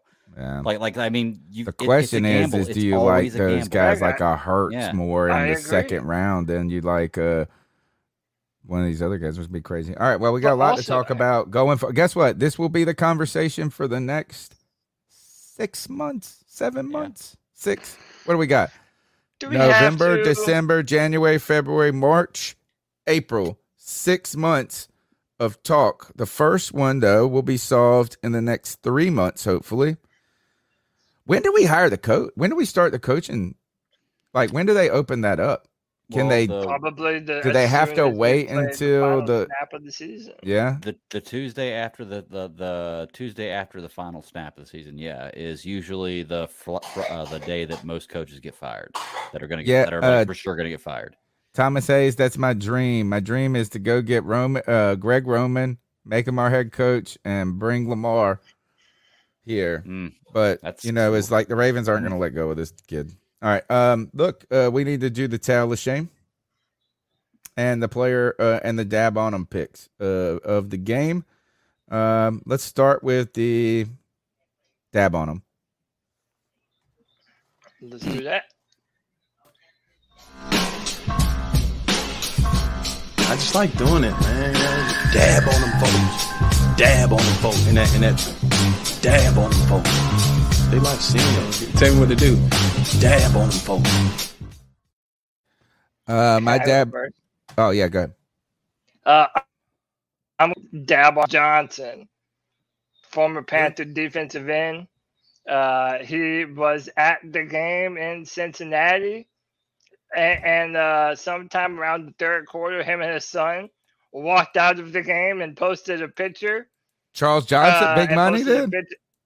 Yeah. They posted a video of him walking out of the game. And then CK, either CK or Pickle told me this. Pickle. Then they went to it was Pickle. They went to a park, and they said, any Panther fans that are at the game, we're here at the park. If y'all want to throw the football around, come hang out with us. So I think that was really cool, and that gave fans something to look forward to. So shout out to Charles Big Money Johnson, man. Dab on him. John said he had a call. I don't know if it's too late. Yeah, no, I'll play it. We'll do the dab on him. We'll play his call, and then we'll do the talent shame. Okay. My dab on him pick goes to Joe Mixon. Boom. Dude just destroyed us. That's still yours. Yeah, it's okay. I'll get another one. Good. That's it. He 5 touchdowns against us. He single-handedly beat us today. And him and Joe Burrow together, like those two dudes alone, like they didn't even need anybody else. So dab on him. Yeah, it's such a hard thing to find somebody that's a Panther. That's I know we don't have to, but I want to say dab on him, Matt Rule, because he's probably sitting at home looking at what this game turned out to be and thinking there must have been some satisfaction there for him. Right. Oh yeah, he's loving it. You know what? I'm gonna do the same thing. I'm gonna say dab on him for Joe Mixon, but I'm going to do a different reason because he finally, in my opinion, finalized where Carolina needs to go. We were at a crossroads of what Carolina Panthers were going to be, and Joe Mixon made that turn for us. We are shooting for the top 3 pick to get a quarterback to save this franchise. Thank you, Joe Mixon, for that. Yeah, and congratulations to Terrace Marshall Jr. for getting his first NFL touchdown. Is that his first? Yeah. Felt so pointless. It was a nice one though. It was a nice catch. Pointless. Yeah. All right. Here's another man with the golden pipes. Yo, what's good, fellas? This is John from the One Carolina Show. Man, salute to y'all for continuing to keep pounding despite all the craziness that we're seeing. But I was listening to something that Panther Pickle had said. He was talking about no leaders on the defense. And it's one of the reasons why I believe that he mentioned Luke Kuechly. Why I believe that Luke Kuechly is the best linebacker in the history of the NFL is because of his ability to watch film and diagnose things and see them before they happen. And I got to be honest with you. Trent Dilfer said something about Tua Tagovailoa. He said he was the best quarterback prospect that he's ever evaluated. Right now, this is a Super Bowl winner and a guy who develops a lot of high-level players right now, especially with his Lipscomb Academy. In the day. But the reason I bring that up is because Bryce Young, they say, is even better. And one of the things that he excels at is seeing things pre-snap so that he can play faster because he's not reacting to what the defense does after the ball is snapped. He's doing it beforehand. Right. And for a guy to be that young and process that quick is exceptional. And the reason why I believe that it's going to be a struggle for Matt Corral is because the RPO offense is exactly the opposite of that. It's more of a read and react, right? Even after the fact, right? So, like, it's going to be a much longer road, one that I don't think Matt Corral is going to be afforded to be able to actually have a path to become a starting quarterback because of the hurdle that he has to overcome because of the offense that he ran in college. Just wanted to see what you guys thought about that, man. Love the show. Love you guys, man, and keep pounding. Keep pounding, man. Man, how do you not love John, man? How do you not love John? I mean, look, that's kind of been one of the things that I've been saying, though, man. Like, these quarterbacks, they're in offenses that are not indicative of what they're going to do in the NFL, right? So you're always kind of having to look at the forest through the trees, man. You're having to look and see what you think is going to translate. I mean, look, it's one of those things where G-Baby's in here supporting him. He said, think of Bryce Young is the Steph Curry of football, and that is it's about how quick his process and decision making are. You know, Steph Curry. Nobody looked at Steph Curry as a top. I mean, this dude has like changed the game of basketball. You know, so like he didn't have any traits that were incredible, and all of a sudden he just started shooting lights out, man. Yeah. So I mean, maybe this is so. You got some people in here that believe that Bryce Young has a superior trait, and that's understanding the game of football beyond other people. And here you like this is G Baby said this. Bryce Young and what's his name? Book it. No, the Bill O'Brien. That's what he said. Book it. I just don't want to look at Bill O'Brien. Did he? Yeah. G Baby said Bill O'Brien. Look, it just says it right here. Bill O'Brien and Bryce Young. Book it. Oh, all right, shit. Hey, G, I posted that on my Twitter, and people are roasting me, bro. Yeah.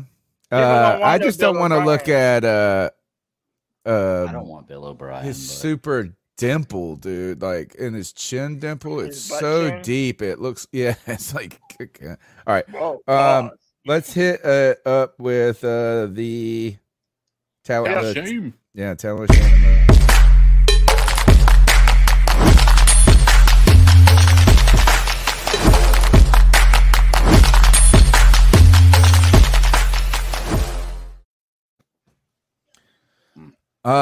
Gosh, man, the list is long, and awesome or terrible. My talent shame goes to the entire team. I mean, obviously, I think somebody brought it up. I was surprised that they had this hangover.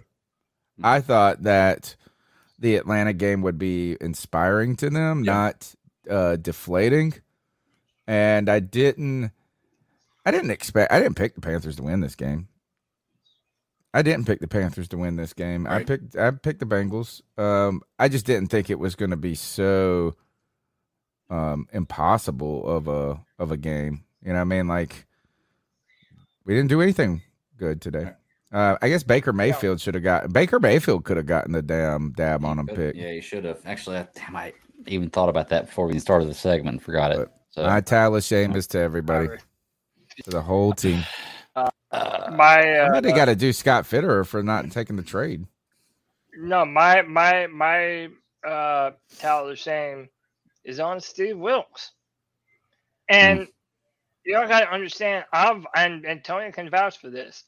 I have been a proponent of the offensive-minded coach for the Carolina Panthers for years now. Yeah. Yet I'm a believer of that now. I was willing to shuck all of that off and to completely let that slip out of the back of my head because I believed that Steve Wilkes understood the keep pounding. They understood how to motivate the team and that he was going to be the guy that was going to lead us to the next era of Panther football, a member of Panthers past. And dude, this team and the performance that they put on today, bro, this game alone, it's like I don't even know what could happen from here on out that could change things for Steve Wilkes being our head coach going forward. I think today sealed his fate. And I hate that, man, because I was pulling for you. I was pulling for you, man. Yeah. So, Steve Wilkes, tell the shame. Today's game ruined a couple people's careers.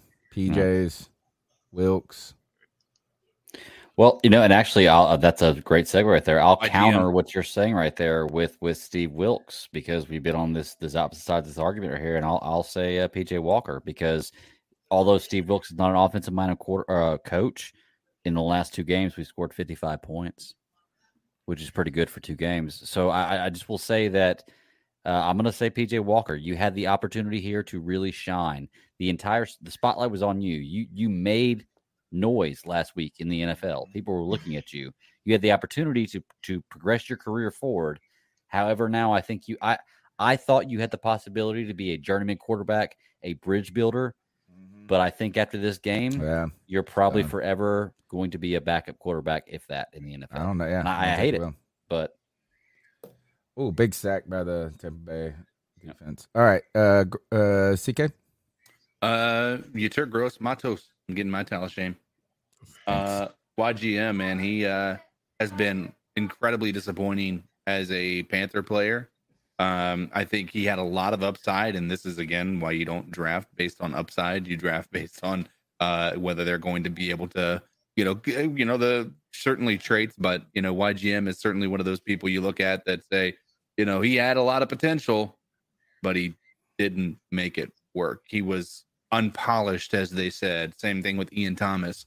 YGM came in here, lined up offsides, back-to-back drives, and just felt That's like he was unforgivable.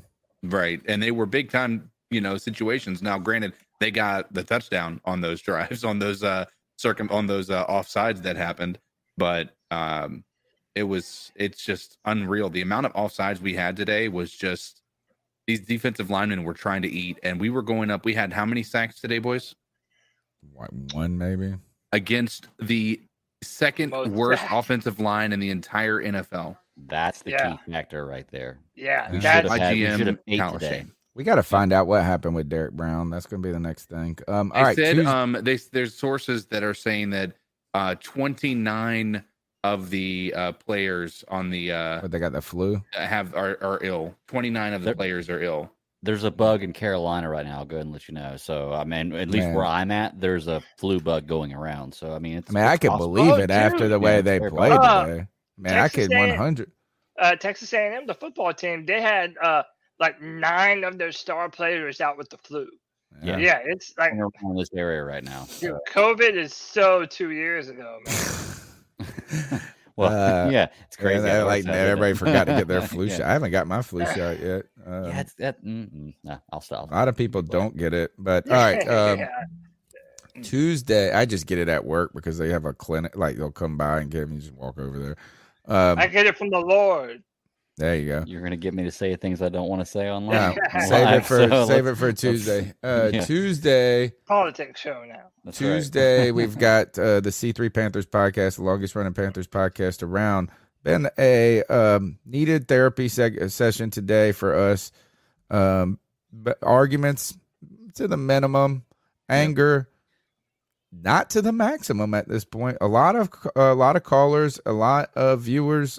So I needed that today because I was like almost was like, man, what if I just told the guys I didn't feel good? And I was like, I was calling sick. Nah. I was like, God, I got to play the calls. That's it. Look, that's the C3 Panthers postgame show. My name's Tony Dunn. You can follow me at @cat_chronicles. We're up on YouTube's. That's our home, that away from home. That's like a real big platform. And by the way, YouTube is about to take over. They're about to destroy TikTok right now with the shorts next year, monetization. So look, I think we're in the right place, in the right lane. Yep. Help us out wherever you find us. We're we get the audio podcast, iTunes, TuneIn, Stitcher, all of those things. And listen to the end. You might find some gems. I'll be here Tuesday night. Cody Lack, how can they get after you? Yeah, find me on Twitter, talking shit, and people roasting me, dude. You're going to have to take it today. Oh, I always take my shit, man. It's like whatever. CODYLAC, that's my Twitter. Follow my written content on drafttech.com. I'm sure everybody's interested in draft stuff, so come see me break down these players on Draft Tech. And then every Friday, look, man, we don't stifle opinions or voices here at the C3 Panther Podcast. If you would like your voice to be heard, well, damn it, we give you the opportunity every single Friday at 7 p.m. on the Friday Free-For-All, where you can join the show and be a part of the show and make your voice heard. We've got a great group of guys that frequent the show, and it's a great discussion, man. Be a part of it Friday at 7 p.m. Tony, I can't possibly speak about anything else anymore. I wish that I had a show to go watch. We have a Warzone or Modern Warfare 2 you can download. Go watch Peripheral. You'll like it. It's a good show. There's 4 episodes. I actually am. When did the new episode come out? They drop on Fridays, but it's up to 4 episods right now. So yeah, okay. So I've watched the first 3. It's a good show. All right, well, that's what I'm going to go do tonight. I got to pay for that, don't I, CK? Yep. You're talking about the game. Yeah. No, the game. Oh. CK, Bat Daddy, y'all get yourselves out of here. Tell them how they can find y'all. Good, CK. Yeah, you can find me on all the social medias at CoDizzleAllen. And obviously you're going to see me here on every Tuesday night, post game, occasionally on the Friday free for all, actually playing free for all, and on Call of Duty, and then we have the Madden simulations on Saturday night, which predicted this exact same thing happening. By the way, almost to a T. It was what was it, 42-21? Wow. That we went through today, and then it was like on that one, Cody. Do you remember what it was? It was like 30 something to 20 something. It was like close to what we just experienced today. Yeah, I'll tell you, and I want to tell you because it was very close, and I thought it was. But last night we were redoing the prediction. On the Friday free for all said we were going to lose by like 4 points, and it was going to be a low scoring affair. Last night on the free for all, I amended that. I felt like we were going to be losing. I said that there's a potential for a big blowout, and I have a feeling that it's going to be just that. So we lost 38-21. Wow. So we got our score exactly right. Theirs was off by about 4 points. Like Madden was almost to a T. And it's gotten about like 7 out of 8 games right so far, I think. Yeah, it's been pretty. You think there's a parallel universe somewhere where we bumped up PJ's stats and the Panthers did better in the sim, and then thereby did better in the game today? There definitely is. Why not? They're definitely. Greg, how can they get after you?